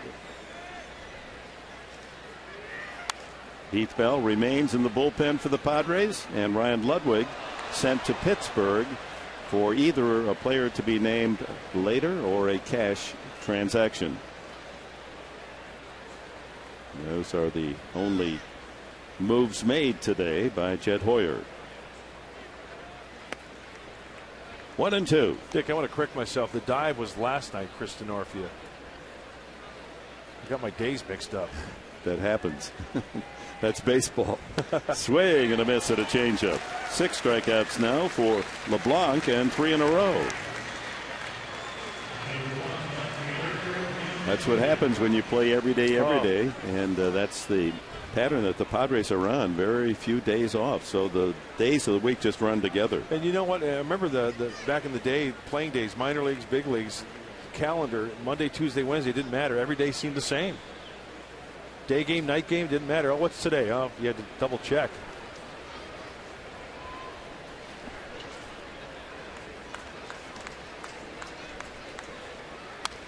Is it that movie Tuesday must be Belgium, or something along that line, whatever the day of the week was? That you're traveling as a tourist, they all run together. Right. And baseball teams are tourists, and we'll be going to Pittsburgh, New York, Cincinnati for 10 games of the next road trip. He went around. Well, LeBlanc ahead again on the count, 2 strikes. Pitch away from striking out the side. Young grounded to third, long out to center, and robbed of a hit by Forsythe, who made that diving play out in shallow right field in the 5th inning. 4th inning.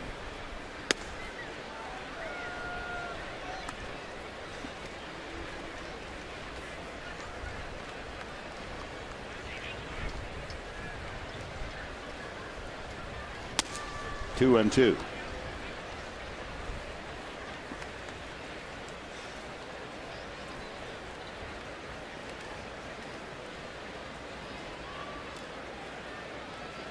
LeBlanc at Tucson, his last 6 starts was 4-0. 2.61 ERA. 9-1 overall. Tried to go to right field.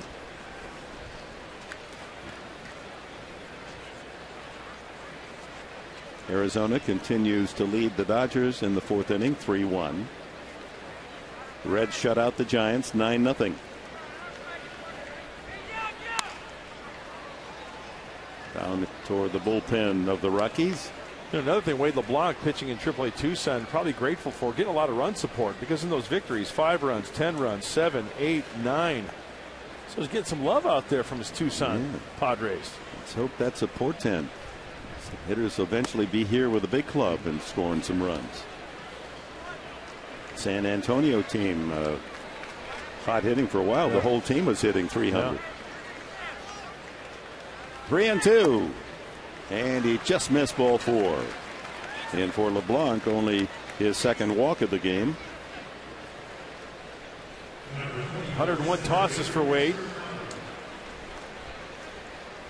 Brings up Dexter Fowler after tapping back to the mound. He singled twice up the middle.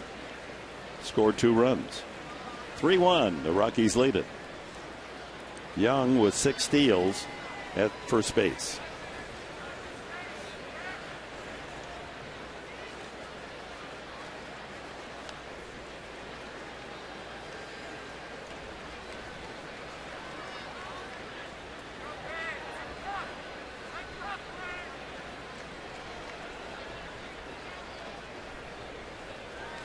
Threw it in the dirt. Good pickup by Gonzalez.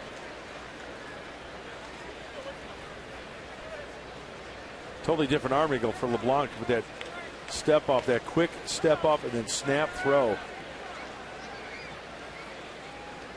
Last day of July. Can you believe that? August tomorrow. Yep. Now if there's a trade to be made, you got to pass waivers, right? Got to go through waivers.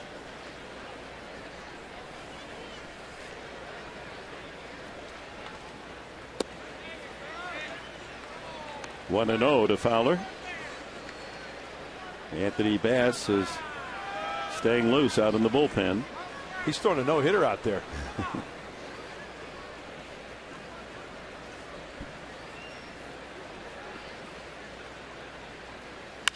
Sharply, Headley throws him out. Well, Headley's played a terrific third base the last month. Yes, he has. He's handled everything at that hot corner. No runs, no hits, a man left. 8 men stranded by the Rockies.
Three Sundays from now, Sunday, August 21st, to be a part of history as the Padres honor their all-time saves leader, Trevor Hoffman. Special pre-game retirement ceremony. Don't miss this big event. Get your tickets before they're gone. Padres.com/Trevor as we pay tribute to the great right-handed relief pitcher, all-time saves leader in Major League Baseball. First pitch swinging and a drive into the left field corner for Jason Bartlett. He's on his way to second with a leadoff double. First extra base hit of the game. Prior to that double, 12 hits total in the game, all singles. So Bartlett's 2 for 3. Here's Headley. He singled and scored the Padre run in the 4th inning. Nicasio tries to start him off with a breaking ball for a strike, and Bartlett is all over it.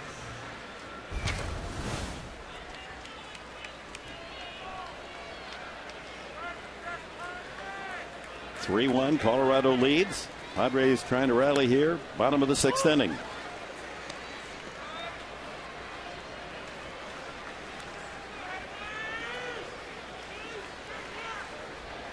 Nicasio's thrown only 67 pitches. Very economical effort by the young right-hander.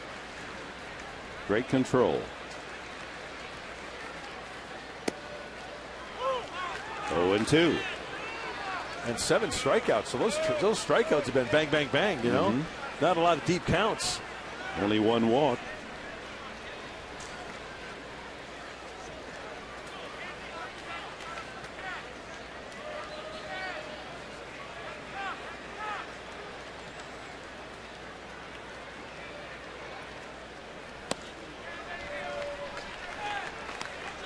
Still getting that fastball up there at 94. This completes a 9-game road trip for the Rockies. They go home to entertain the Phillies.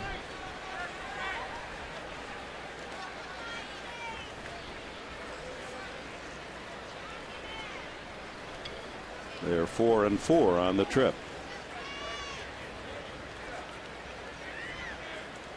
Struck him out. Nicasio bringing up the strikeouts. 8 now for him.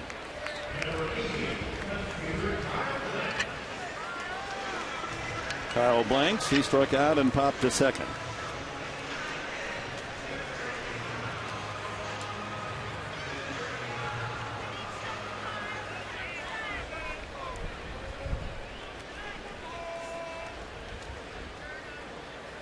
Bartlett still out at second base. 3-1 Colorado here in the home half of the 6th inning at Petco.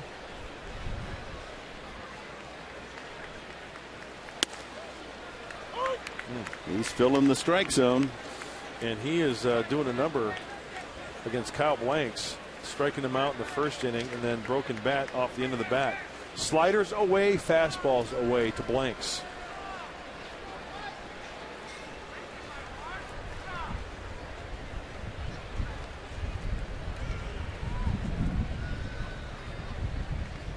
Steady breeze here, you can hear. Pretty good pitch there.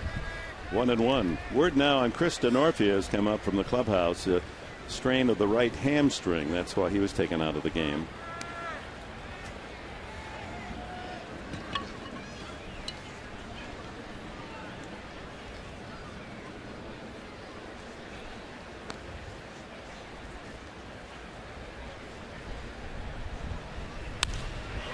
High fly ball. Straightaway center, Fowler. And no advance by Bartlett. 2 away, so it'll be up to Jesus Guzman, who has knocked in the Padre run with a ground out.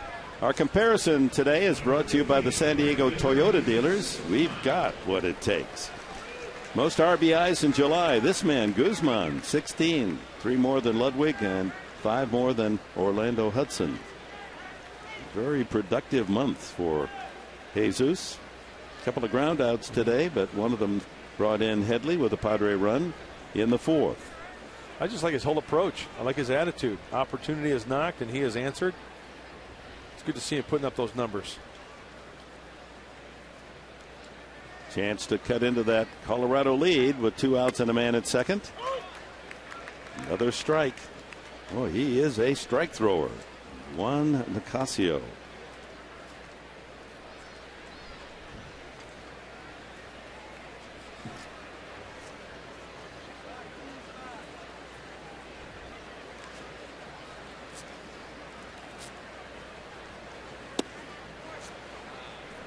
Slider.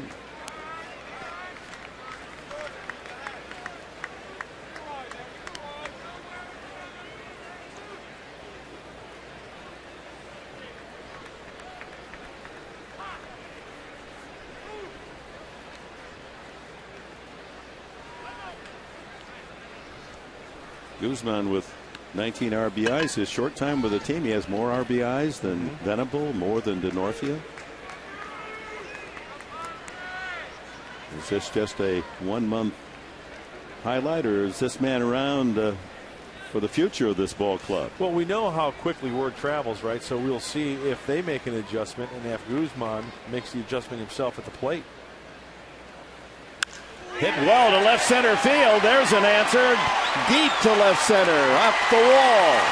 In comes Bartlett. Guzman, an RBI double. It's 3-2.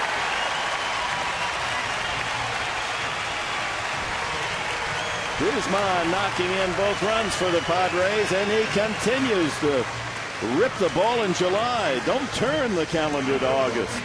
Guzman hitting .385 this month. 5th best in the National League, continues today. Well, he puts a good swing on the mistake from Nicasio. It was a slider that was left over the heart of the plate, and when guys are seeing the ball well, when players are swinging the bat well, they capitalize on those mistakes. That's why we saw those RBIs for Guzman and chalk up another one. 20 now for Guzman. Alberto Gonzalez bats for the first time.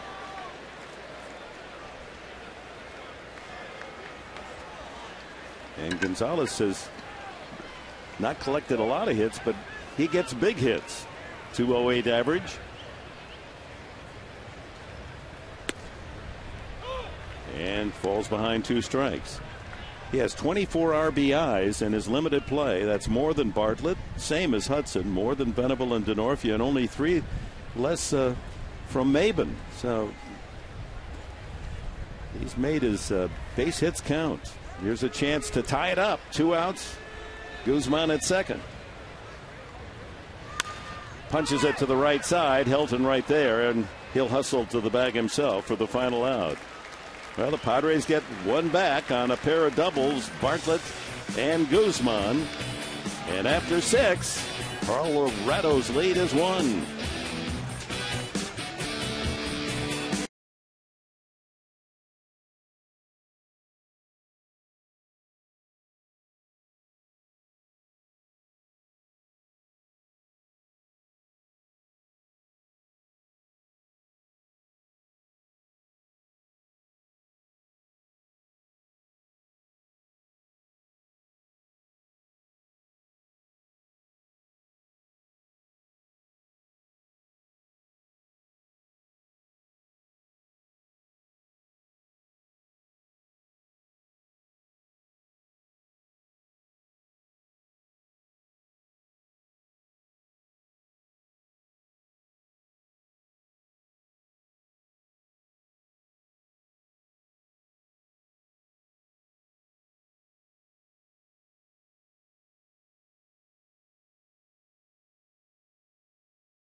Working on a Sunday.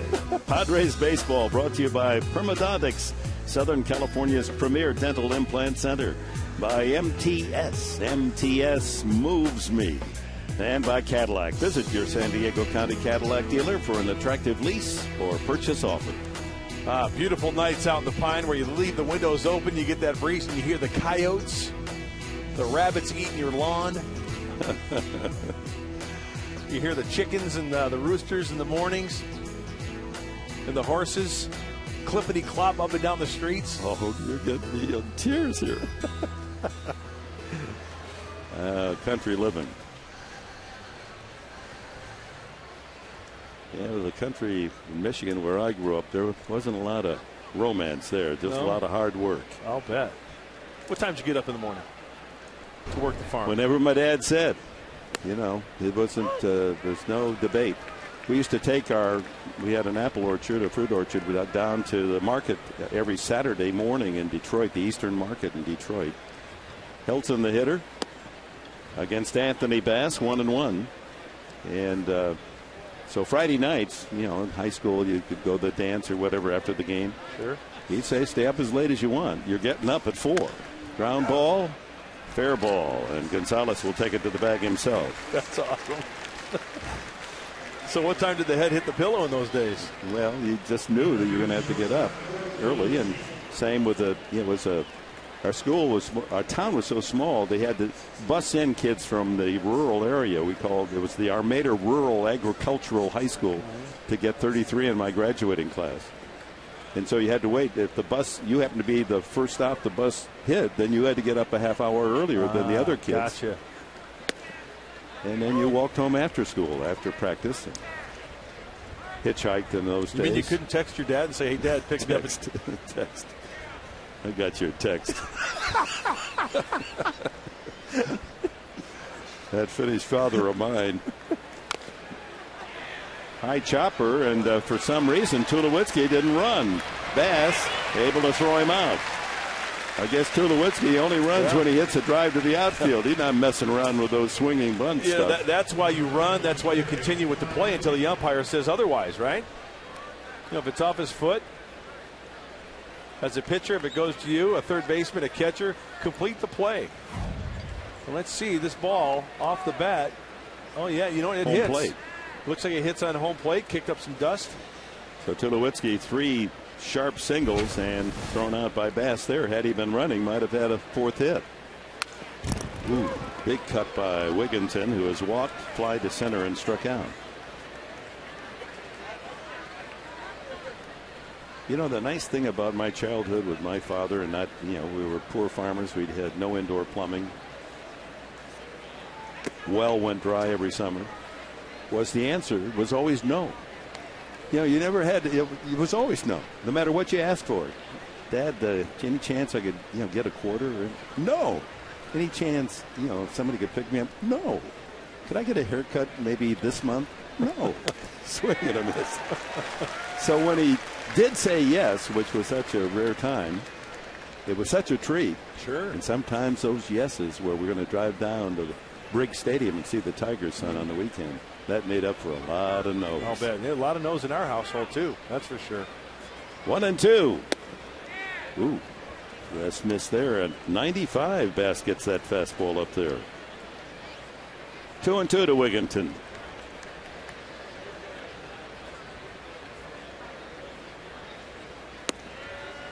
What?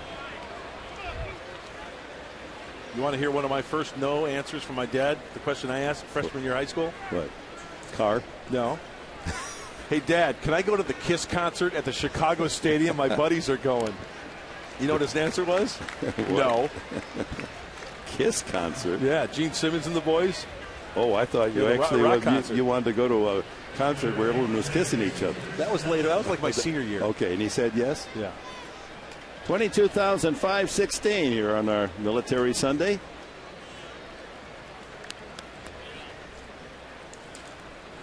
So ahead of Wigginton, and Bass loses him. 2-out walk here in the 7th. 3-2. Colorado leads. Just not getting that outside corner. Speaking of kisses, do you remember your first kiss? Oh, yeah. What was her name?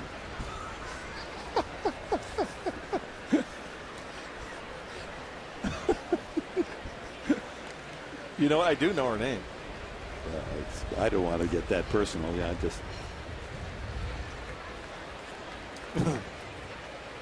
And after it happened the first time, you know, I told myself, I like it. This is going to happen again. I don't care if Dad says no or not.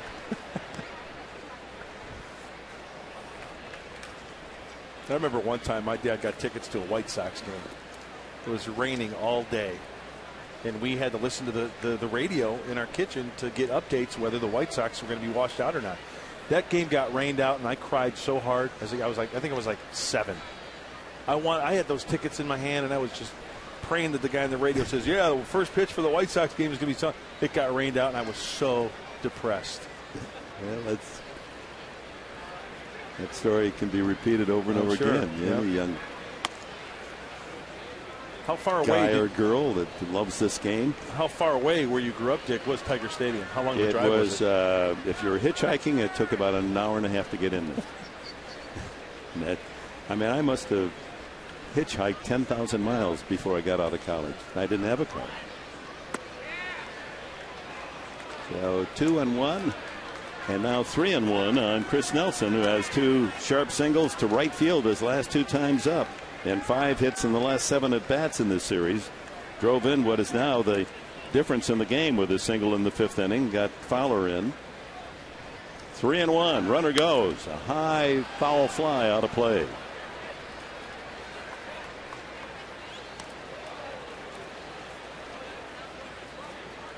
So Wigginton back to first, full count.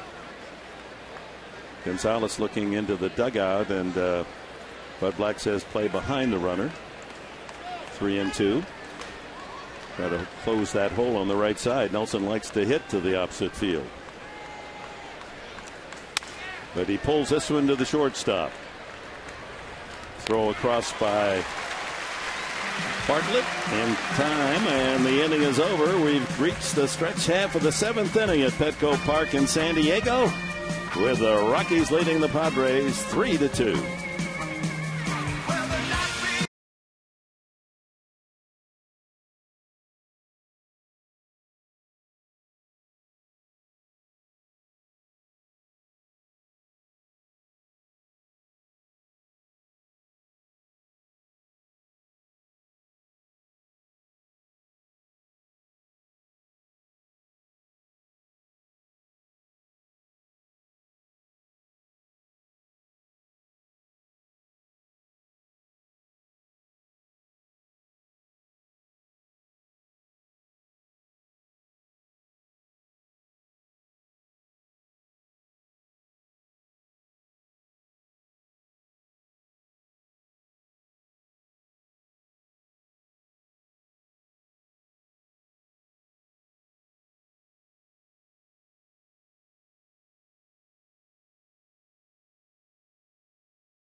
Bottom half of the 7th inning.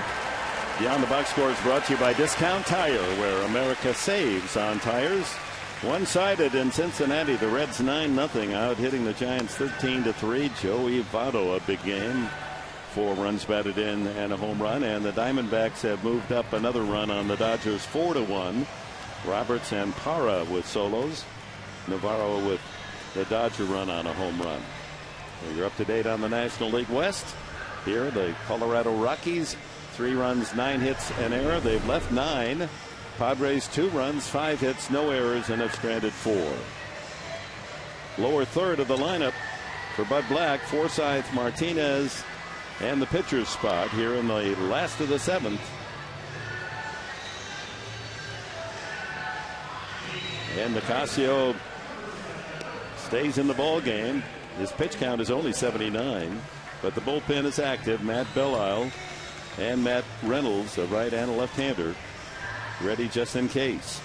Well, you can tell that the Rockies, good arms in that bullpen as well as the future for their rotation. Because remember, Esmail Rogers pitched yesterday after Jimenez pitched 1 inning.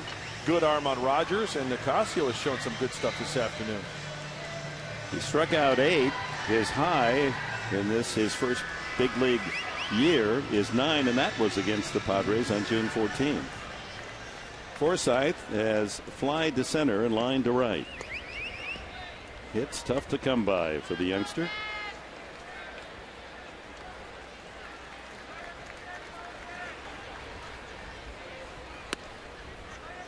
Takes it outside. Again, that fastball, he starts it over the middle of the plate, and it rides off the outside edge.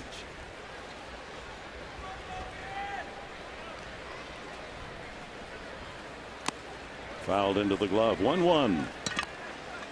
So many outstanding players out of the Dominican Republic, and of course the Padres hoping that they'll be able to garner some of those themselves if they have that baseball academy. Well, I would love to take a trip down there sometime. I would too. I'd like to go to that facility. They say it's the best in the Caribbean by far. I love the Dominican. I played in San Pedro de Macorís in 1984 and just loved it. People love the game, don't they? Oh, man. It's such an event each and every night. 1-2. Just did get a piece of that one. Padre runs have come on a single by Headley, moved around on a stolen base and an error, and scored on Guzman's ground ball out. And then Guzman doubled in Bartlett, who had doubled, for the other run. So Jesus Guzman with both RBIs. 3-2 Colorado. Lays off the high fastball. Rocky runs have come in the second inning. Tulowitzki single, Alfonso infield hit, and a sacrifice fly Spilborghs. Another run in the third on 4 singles with Fowler scoring, RBI Tulowitzki. And in the 5th inning, a couple of singles, and then Chris Nelson with the 3rd single to drive in the run. Forsythe goes down, 9 strikeouts, so Nicasio has matched his season and career high. Our Skycam shot is brought to you by Mossy Ford and Mossy Toyota. Visit us in Pacific Beach or online at mossy.com.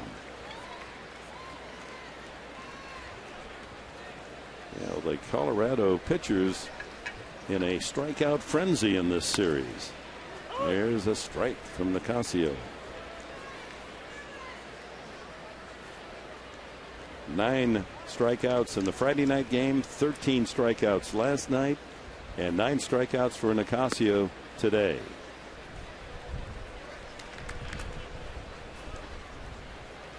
Martinez has struck out and walked, the only walk allowed by this young right-hander, Nicasio. Misses with the slider, 2-1. Orlando Hudson has a bat in the on-deck circle.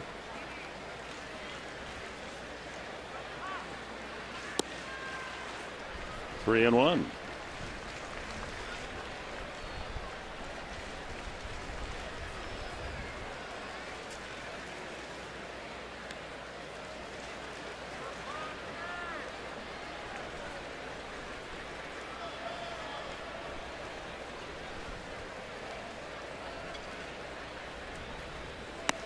Ball 4. So Martinez has earned both of Nicasio's walks. Tie run is on. And Hudson comes up.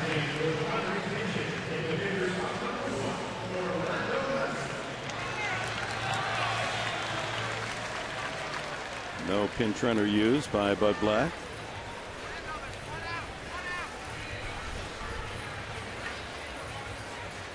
.90 pitches now from Nicasio.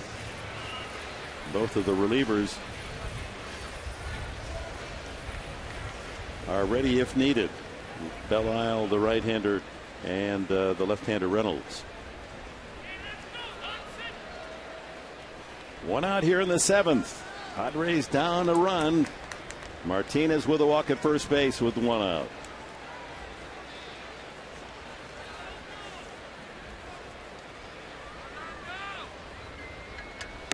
High ball 1. Interesting day in history this July 31st. 6 years ago, our colleague Jerry Coleman, Ford Frick Award winner of Cooperstown at the Hall of Fame. 6 years already. 6 years already. My goodness.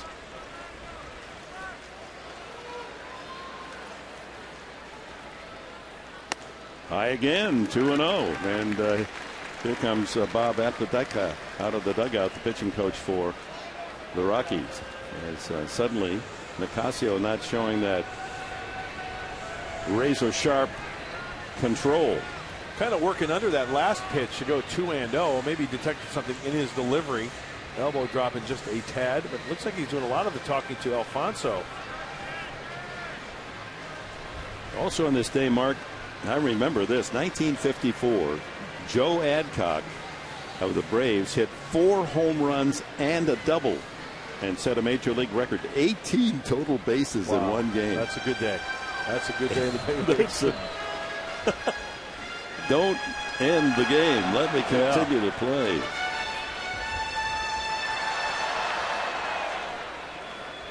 Nolan Ryan won his 300th game on this day, on his way to 324 in a 27-year career. So 2-0 to Hudson. Swing and a miss. He guessed fastball. He got it, but couldn't find it. And what an adjustment for Nicasio. That's the biggest compliment you can pay your pitching coach, by firing a strike after a visit. Some pretty good fuzz on that last pitch.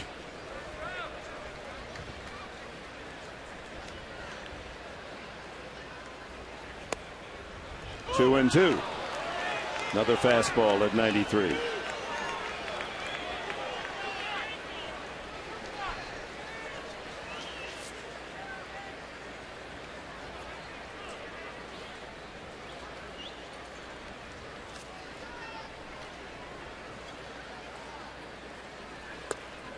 Full count.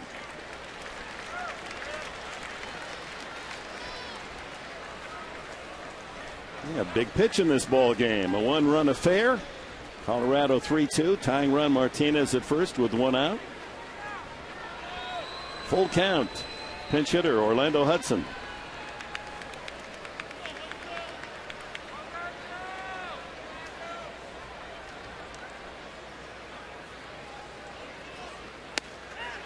Strike 3 call.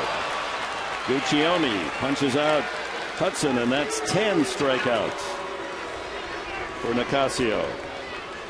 Young right-hander's best ever in the big leagues. Looked like he buried this one in the inside part of the plate. That's a good pitch. Very good pitch. Alfonso was set up away, but he extends that arm and has to reach across the plate. He gets the call.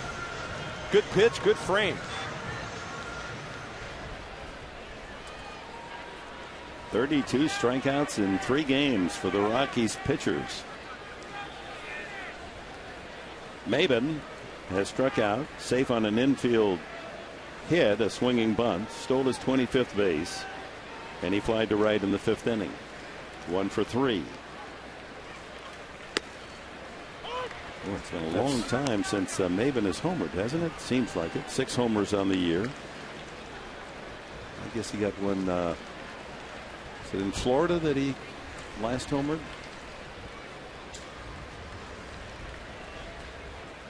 No, in Philadelphia, the same trip. Yep.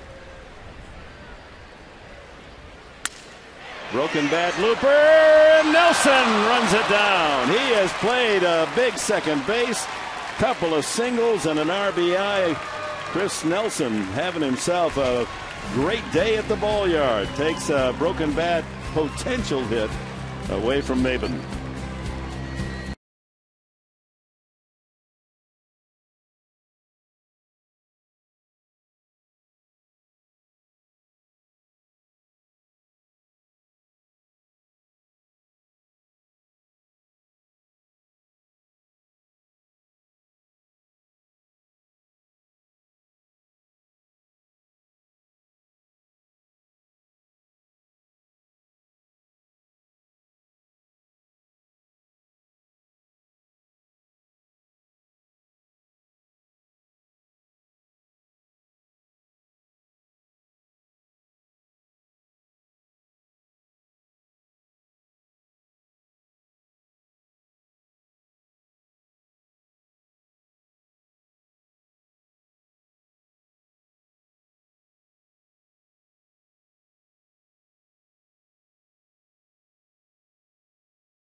Hoffman retirement celebration on Sunday, August 21st. 3 weekends, 3 Sundays from now.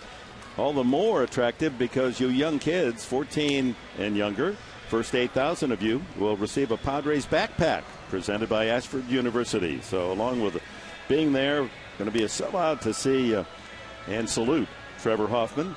You youngsters will take home a handsome Padres backpack. That's 3 Sundays from now, August 21st. Chad Qualls out of the bullpen to work the 8th inning. Bass 1 inning. No runs, no hits, walked 1, no strikeouts. LeBlanc went 6 innings as the starter, 3 runs, 9 hits, walked 2, and struck out 6. And thus far, Nicasio has been hit for only a couple of runs and 5 base hits in this 3-2 game. We'll see whether or not Nicasio stays. He's thrown 98 pitches, and he's due to hit 3rd in this 8th inning. Alfonso, Spilborghs, and Nicasio scheduled against Qualls.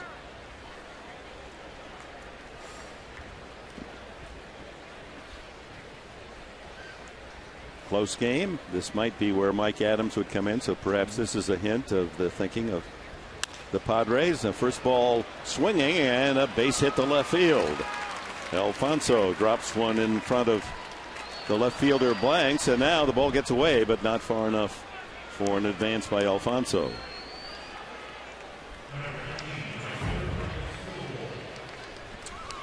Eliezer Alfonso has always been one of those guys that has a slider speed bat, and the first pitch from Qualls is a slide. I can understand Chad wanting to get ahead rather than throwing the fastball, because a lot of guys are geared for that first pitch fastball, but just catching too much of the plate off the end of the bat.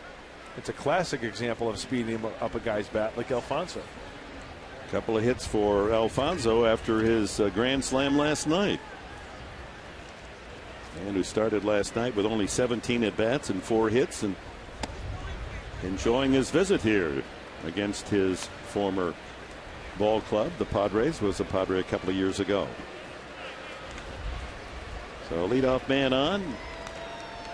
Rockies with their 10th single of the game.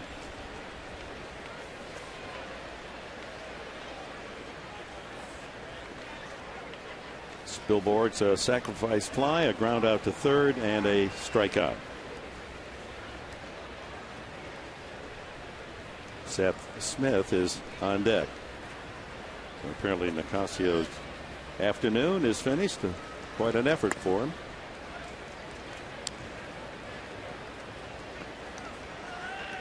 Striking out 10 and allowing the Padres only 5 hits and 1 earned run.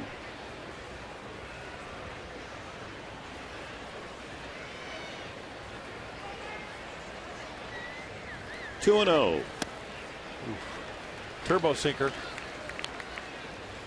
As Tony Gwynn says, nobody beats out going forward, and it's a turbo sinker from Chad Qualls.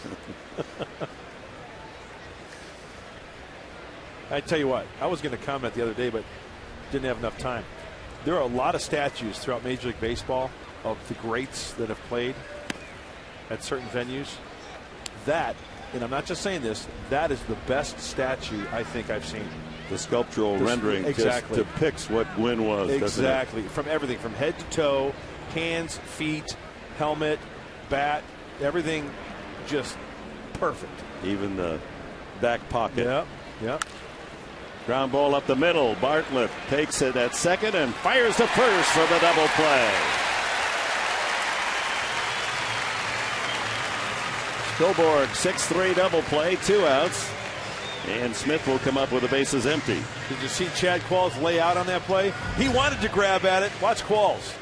I'm going to let my shortstop take it. And then Flipper from going down under. Oh, yeah, as a base runner, you better get out of the way. You better get down quickly, or else Jason Bartlett's going to get a Rawlings stamp right on your forehead. Nice turn. Hate when that happens. Oh, yeah. Smith started the first 2 games of the series, fouls that off the shin guards of Martinez. 287 hitter, 8 home runs and 42 runs batted in.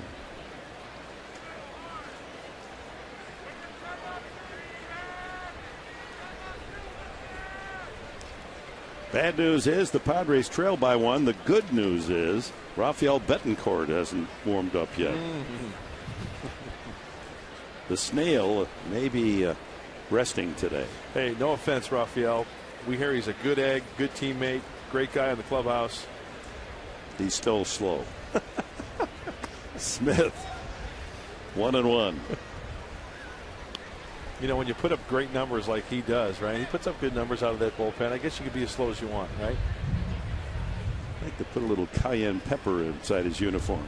Get him to move a little faster. 1-1. Qualls to Smith. Slider. I remember Steve Traxel used to get a hard time from a lot of people because he worked very slowly. Boy, he could slow it down with the best of them.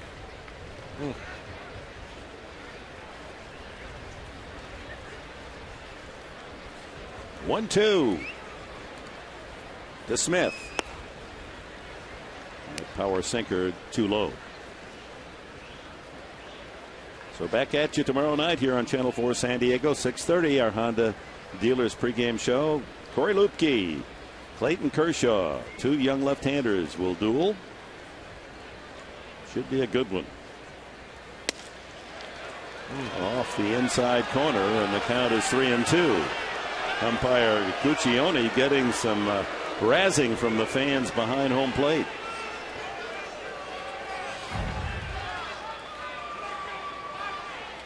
That may be in just a little bit.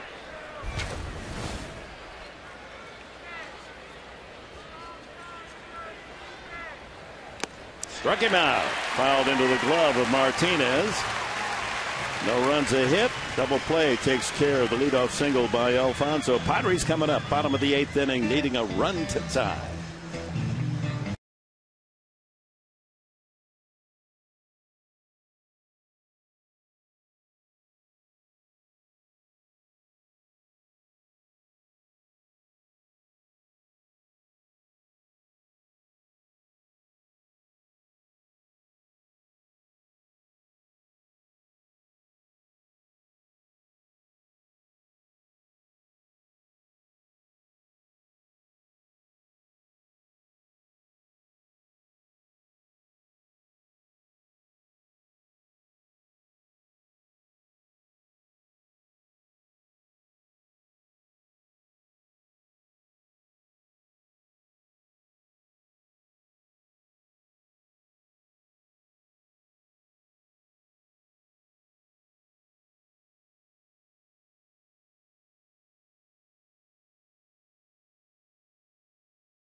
Take the Padres with you wherever you go this season. Subscribe to MLB.tv every day. You can see your Padres play live and on demand on your computer or your favorite devices. It's really cool.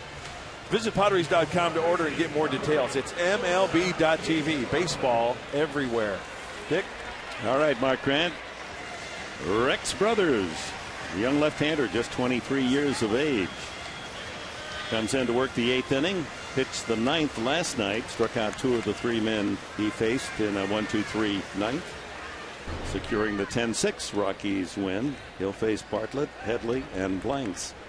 In the 8th, Ian Stewart comes in defensively at third base. Stewart will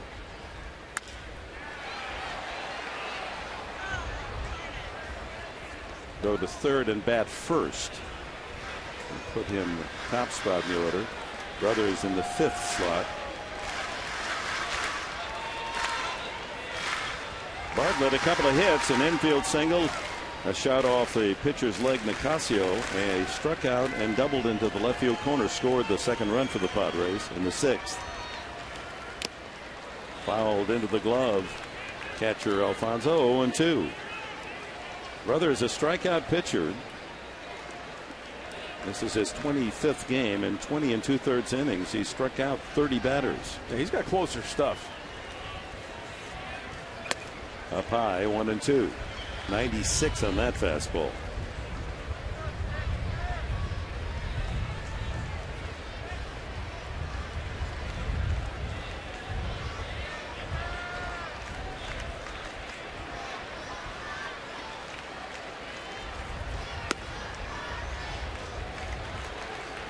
Spilborghs has moved from right field to left field.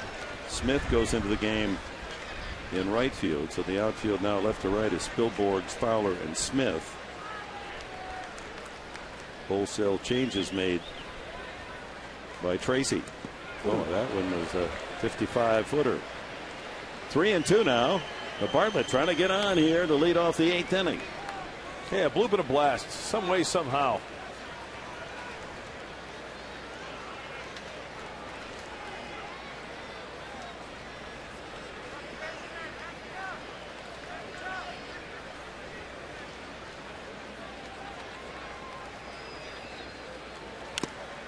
Fouled just out of the glove of catcher Alfonso.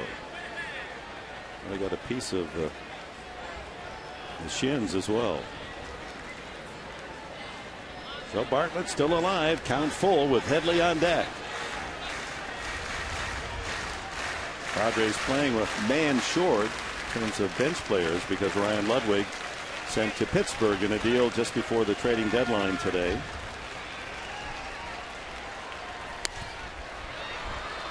Out of play.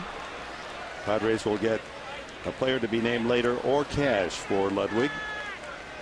So 2 player moves by Jed Hoyer. The other was Mike Adams, traded to Texas for 2 very promising minor league arms, a left-hander and a right-hander, Robbie Erlin and Joe Whelan. 3 balls, 2 strikes.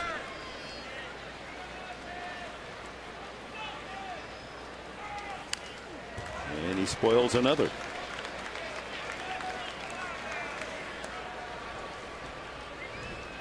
Brothers has got to be tough to pick up. He hides the ball well, a little deception in that delivery, and then you add the giddy up at 95, 96. They liked him. He came to spring training for the first time on the major league roster and now working effectively. Over but low, and a good at bat by Bartlett as he fought off some good pitches in a 9-pitch at bat and earns a leadoff walk. Let's check our leaderboard, brought to you by Los Primos, home of the Monster Burrito. There you can get your $5 meal deal. Los Primos. Most stolen bases in July. No surprise, the Padres, the major league leader overall with 41. They've been running merrily. Marlins 14 behind. Bartlett has 21 steals on the year. Second best behind Maiden's 25. So Headley with a left-hander on the mound, hitting from the right side, which has been his superior side by a considerable margin this year. Hitting .366. They're having difficulty finding the strike zone. Headley, the leading hitter in the National League against left-handed pitching. Helton comes over to offer his piece of advice as well to brothers. And these 22,516 on a sunny Sunday in San Diego. Looking for a late inning rally here as the Padres trail by 1. Yeah, Sunday's supposed to be fun day, run day, correct? That's right. And Sundays, Padres are 8-9, but on day games are 23-17. They had their best record playing day ball. Ooh. Headley getting a green light, 2-0, and trying to get a rip at that fastball, but Brothers had a little extra on it, 96. Cuteness sighting. All decked out in her pink Padres shirt. We're assuming the pink that it's a young lady. Hit well to right center field. That could be up the gap. It is. All the way to the Cox sign in right center. Running all the way is Bartlett. He's around third. He'll score. Headley to third with an RBI triple. We're tied at 3.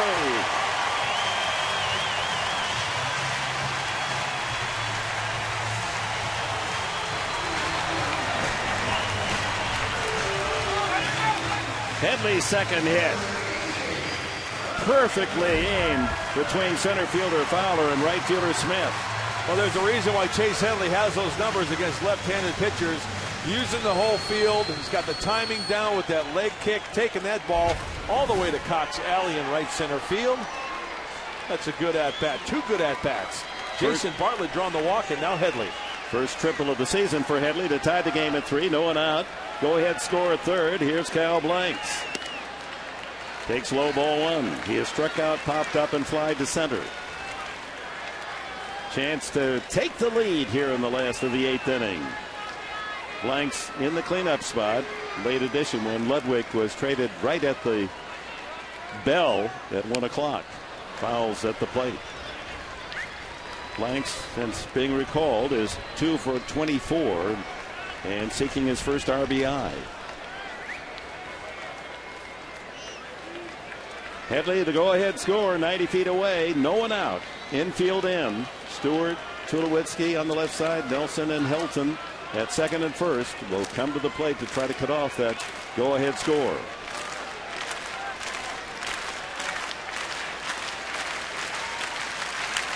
Fouled away into the dugout of the Rockies. That scattered a few men in gray. The Brothers ahead on the count, 1-2 to Blanks with Jesus Guzman, who has 2 RBIs today on deck. The right-hander throwing in the bullpen for Colorado is Matt Belisle.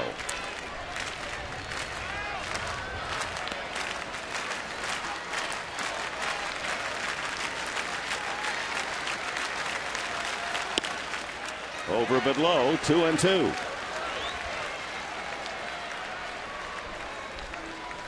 Be terrific for this young man's confidence to bring in this run. You betcha.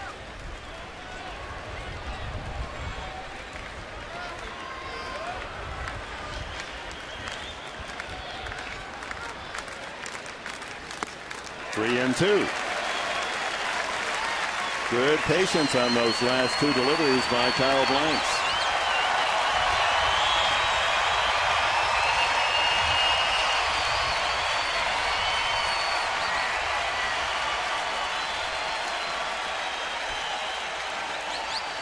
Infield tied, hitters delight. Blanks with a count full. Headley leads at third. Did he go? Apparently not. There was an appeal, but plate umpire Guccione said that's ball 4. So a couple of walks by the reliever. Rex Brothers, leadoff walk, and statistically you must be able to find that out. I was thinking about that this morning. Leadoff walks, and how many times, what percentage do they come around to score? Yeah. It's got to be heavy. Blanks with a walk. So first and third. See if that alters the alignment defensively. Well, it's going to alter who's on the mound because Jim Tracy's going to the bullpen for Matt Belisle. So a disappointing appearance by Young Brothers. 2 walks and an RBI triple. So he's unable to get anyone out, and Matt Belisle will relieve him. Belisle pitched on Friday night, a third of an inning. So we'll take a break here in the 8th inning. The game is tied at 3, and the Padres, with no one out, have runners at the corners.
The pitcher profile brought to you by Lolitas at the Park, where you can enjoy quality, fresh Mexican food and a wonderful evening. Happy hour 7 days a week.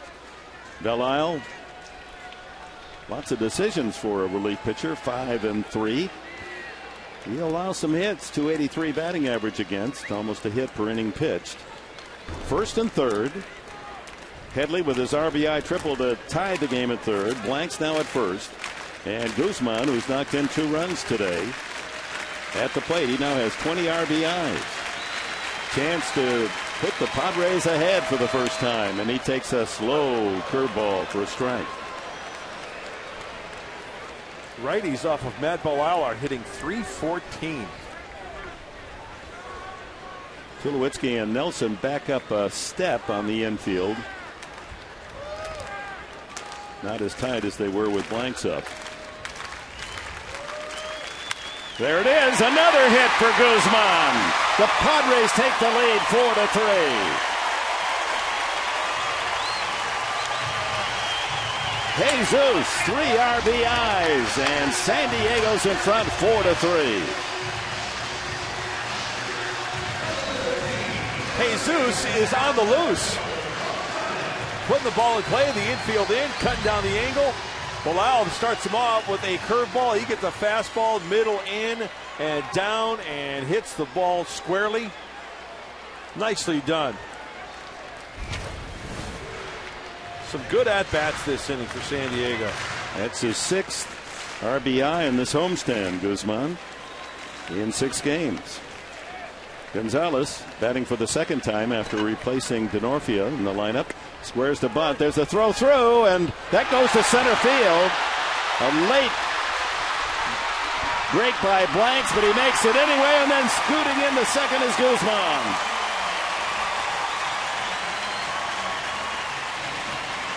So the throwing error, the second of the game by Alfonso. Big man Blanks, by the time he got to his feet, it was going to be a play at second base, but he can run, and we knew that. Able to beat the throw by Fowler in center, and that allowed Guzman to go to second. Trying to throw behind the runner, and this is the making of a big inning for San Diego. So second and third, still no one out. Gonzalez, who was trying to sacrifice, now able to swing the bat. The infield draws in again for Colorado. There's that slow curveball in for a strike, 0-2. Well, Gonzalez with a chance to add to that 24 RBI count. Blanks at third. Guzman at second. He fights this one off, and the third baseman Stewart able to throw him out. And with the infield drawn in, Glenn Hoffman and the runner at third base, Blanks, not going on contact. Now with 1 out, they might. Forsythe 0 for 3. Logan has 2 RBIs since coming up from Tucson. A couple of his at-bats would score a run in this situation. He's fly to center and line to right, and he's also struck out. So 1 out, second and third.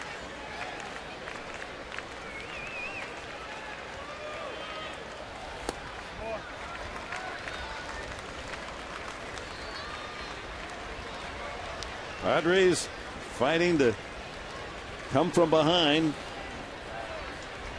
Colorado scored in the 2nd, the 3rd. Padres got a run in the 4th. Colorado won in the 5th to lead 3-1. Padres got 1 back in the 6th, and now 2 here in the 8th. And a chance for more. Over 1-1. Sundays have not been kind to the Colorado Rockies. Take a guess when they've won their last game on a Sunday. I know they've only won a couple all year long. April 17th. Wow. Was the last time they won on a Sunday.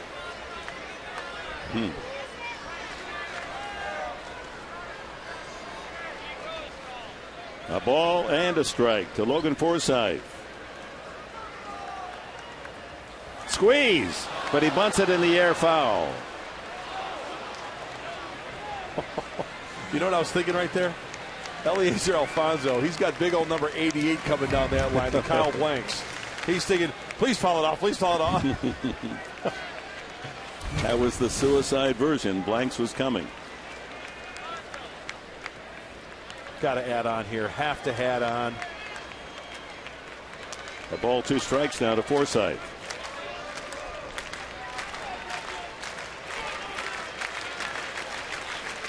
Runners lead from second and third. Fly ball to center. Fowler's going to make. No, he dropped the ball. Blanks will score. And into second goes Forsythe with a hustle. It's 5-3 San Diego. 3-run inning as Forsythe drives in his 3rd run of the season. And moves to second on the error by Fowler.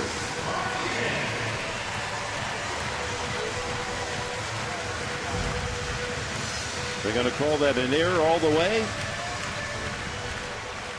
Looks like an E8, yes. Well, they're going to take the base hit away from Forsythe. But great hustle by Logan. See him going around first base. As soon as he saw daylight, he was off and running. Sacrifice fly error, so he's not charged with a time at bat Forsythe, and he does get the RBI, but not a base hit. And second and third again with 1 out for Luis Martinez, who has struck out and walked twice.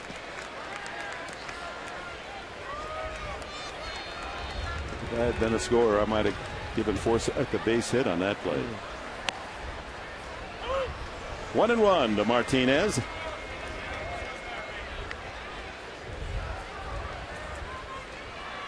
Guzman now at third, Forsythe at second. 2 errors in the inning for the Rockies, who are one of the best fielding teams in the National League. Curveball grounded sharply into left field. 1 run scores. Forsythe is going to be held at third. It's 6-3 San Diego. 4 runs in the inning.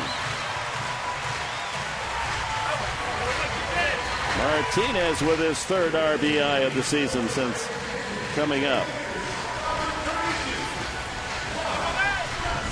Well, the Padres have really put together some good at-bats. Even the walk to lead off this inning to Jason Bartlett. Blanks drew a nice walk. And a hanging breaky ball with the infield in. Hot smash. Cuts down that range. Works to the advantage of any hitter. Oh, and that 4 in the bottom of the 8th looks pretty nice right now for San Diego. And still only 1 out, Mark, with runners at the corners for Rob Johnson, the pinch hitter. With 4 runs home, now the infield for the Rockies back off, and they're just trying to get out of the inning. They'll give up a run for an out here, or a chance at a double play to end this inning as 8 men have come to bat. 4 scored on 3 hits, 2 walks, and an error. That's a strike. 1-1.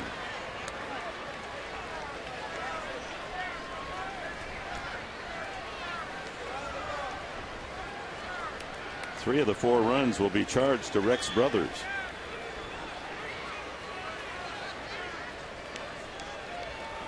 Curveball line to left center field. That's up the alley. That's going to score 2 more. Here comes Martinez pumping toward the plate. He's in, and it's 8-3.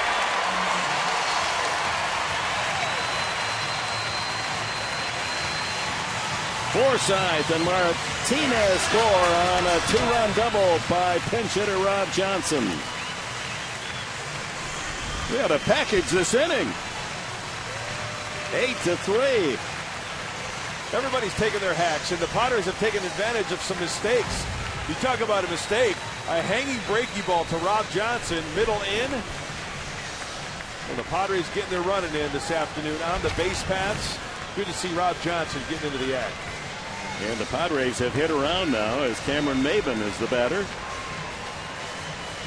With Johnson out at second and still only 1 out. Reconstruct the inning for you. Rex Brothers came in to pitch. Nicasio, who pitched so well, will not get a decision. He walked Bartlett. Headley, batting right-handed, tripled to right center to tie the game. Then Blanks walked. Bellal came in for Brothers. gave up an RBI single to Guzman for the 4-3 lead after Gonzalez grounded out. Forsythe's line drive to center dropped by Fowler, charged with an error, and then an RBI single by Martinez and a 2-run double for Johnson. And now Maben trying to get into the act with Johnson out at second base. A 6-run 8th inning for the Padres. Trying to salvage this last game of the 3-game series. Foul back.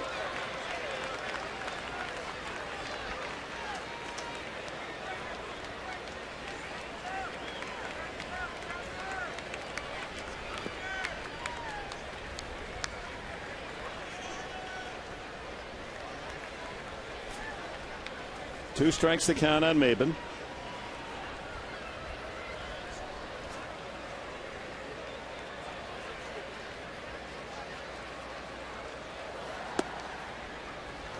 One and two.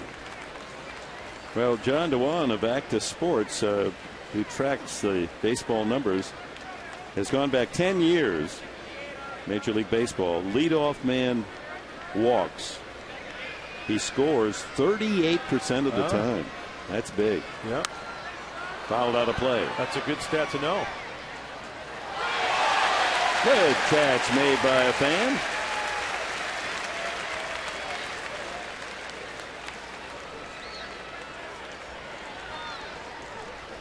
So 22,516 patiently waited as the Padres trailed throughout until this bottom of the 8th inning. And with the score 3-2, they've exploded for a half dozen and lead 8-3.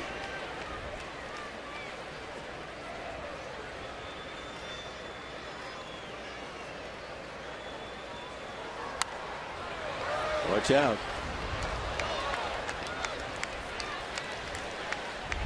And a chance for Maben to join the party with Johnson at second base. Cameron 1 for 4 in the game, an infield hit.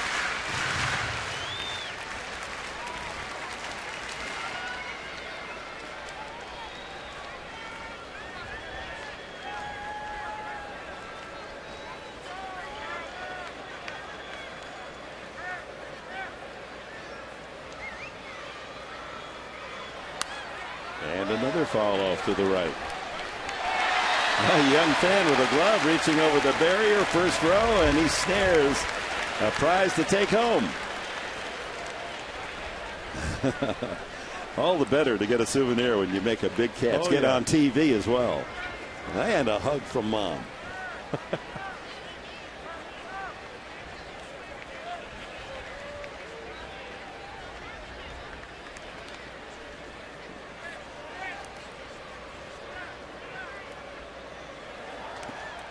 Bounces the breaking ball, 2-2. Well, the breaking ball for Matt Bellal doesn't seem to be the pitch that's really working for him.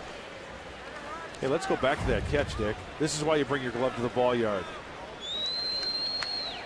And to stay back of that barrier.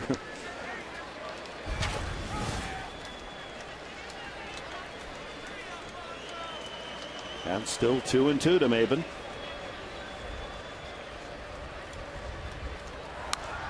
And another foul. Good rip.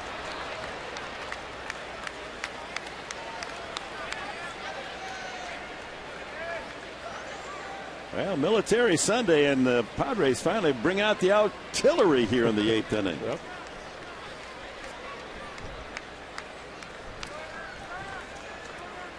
Get them warmed up for those Dodgers coming to town for 3 tomorrow night. Dodgers losing 6-1 to Arizona in the 8th inning.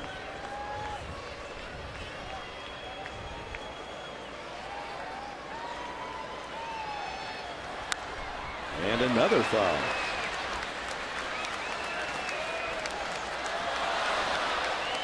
Maben peppering the second deck over on the right field side. Yeah, that's good foul ball territory. The Toyota Terrace, just below where the writing press is. Prime area for foul balls. That's the 6th foul ball off the bat of Maben, and this is the 10th pitch in this at bat. Johnson still out at second, one out. Fastball that was close.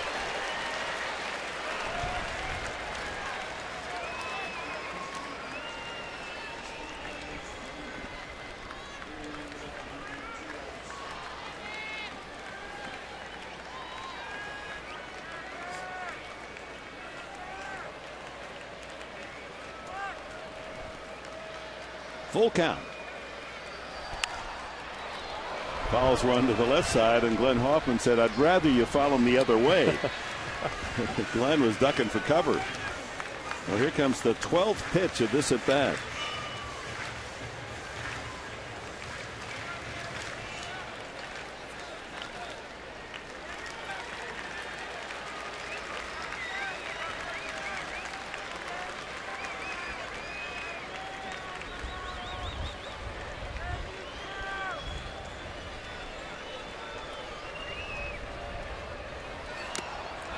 Strikes out.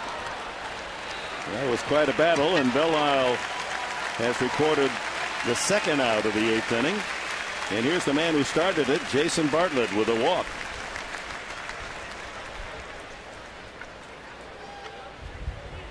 And with 2 outs and Johnson at second base, Jim Tracy is going to go to his bullpen and call upon Escalona, right-hander.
Escalona is the pitcher, and here's his profile, brought to you by Lolitas at the Park, where you can enjoy quality fresh Mexican food and a wonderful evening happy hour 7 days a week. Escalona, fastball, a curveball, slider, and a changeup. Numbers at AAA Colorado Springs, where the ball will fly. Bartlett today, an infield hit, struck out, a double and scored, and a walk and scored. And he flies this one high off the infield. Tulowitzki calling. One pitch, and Escalona ends a 10-minute bad inning for the Padres, and the fans cheer the effort. 6 runs on 1, 2, 3, 4 hits, and they leave a man and lead 8-3 going to the 9th inning.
The cheer in the background as Heath Bell is announced as the new pitcher in the top of the 9th inning.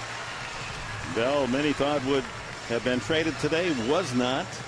And so he stays with the ball club that he loves in a city that he calls home base. He came roaring out of the bullpen full speed, a little rusty. He didn't want to sit down there another game. He hadn't been on the mound since Thursday, so Buddy Bell giving him a chance to pitch the 9th inning, although this is a non-save situation. Ian Stewart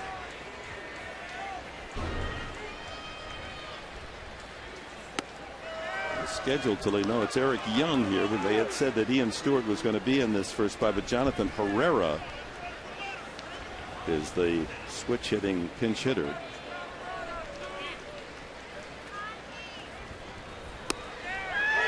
He takes a strike.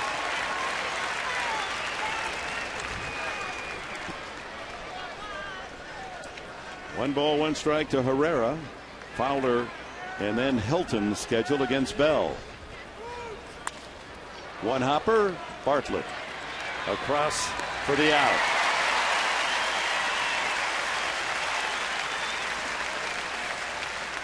So Herrera erased, brings up Fowler, who has 2 hits and 4 at-bats today. The Rockies with a total of 10 hits, all singles. Padres with the extra base hits. Bartlett with a double. Headley with an RBI triple. Rob Johnson with a 2-run double as a pinch hitter. I'd like to see that. Good at-bats resulting in extra base hits. It's nice to look on the other side of the score sheet and see everybody else getting the singles. 2-0 to Fowler. And that means that the Padres pitchers are making good pitches, right? Holding the Rockies to all singles. Hey, those hits will find the hole once in a while, but you prevent it from going to the gaps and out of the ball yard. Take your chances that way. Nice job today so far. Well, a good case in point, looking back on this game, is the 3rd inning when the Rockies, leading 1-0, got 4 singles, but only 1 run. 2-1 to Fowler. Doesn't go. You know, it's got to be a sigh of relief also for Heath Bell. You know, we talked about it weeks prior to this date, 1 o'clock exactly this afternoon, the trade deadline. So it's got to have a breath of fresh air, huh, for Heath Bell and his family? You bet. His wife has been tracking all the rumors, and there's so many teams that had expressed interest in Bell. And so now, if you're wondering, and there's not going to be a waiver deal on Bell, you know that. So at the end of the season, there's 2 options for the Padre management. You sign him to a contract, which is going to cost a few million more. That's in for a strike, and Bell has fanned Fowler, and the Rockies are down to their final out with Todd Hilton, the batter. The old curveball. Oh, you talked about fooling the hitter. Fowler looks at it and watches it go by. And what would Ernie Harwell say? Standing like a side of the old house, the side of the road. Yeah, like a barn on the side of the road. Just watched it go by. Todd Hilton, 1 for 4, takes a strike. So that quickly then the options are you sign him, Bell, to an extended contract, or if he goes to free agent market to someone else, you get 2 supplemental top draft picks in the amateur draft. 1-1.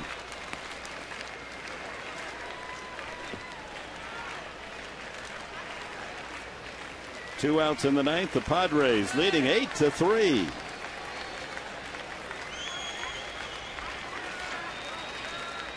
Took a while, but Sunday did become fun day.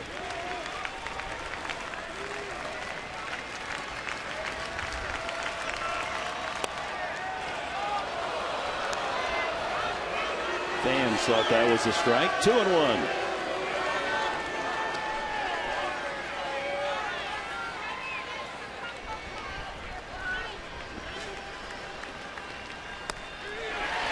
And now Hilton and the Rockies are down to their last strike.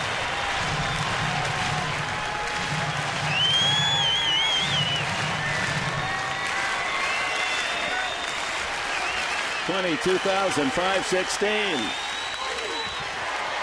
They've brought their enthusiasm to the ball yard this afternoon. You bring your voice Monday, Tuesday, Wednesday night as the Dodgers are here.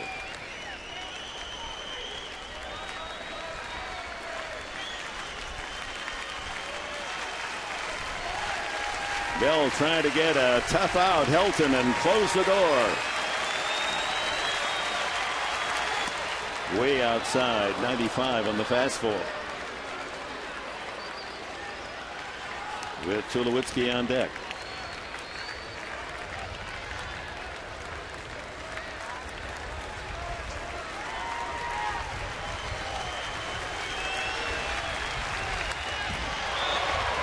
Really tough to throw a fastball by this guy. Oh, yeah. He waits, like all good hitters, like Gwen. He can wait so long and still hit the ball to left field. Yep. Took a good cut, didn't he? He sure did. Doesn't strike out a lot. Rounded out twice, lined out, and single to right today. Fans want that final strike. And they get it. Padres win it 8-3. And Heath Bell still a Padre after the trade deadline. And the non-save situation finishes the work today. Sunday. And day play. The Padres now 24-17. And they use the uncharacteristic 6-run 8th inning rally to overcome the Rockies and take the final game of this 3-game series.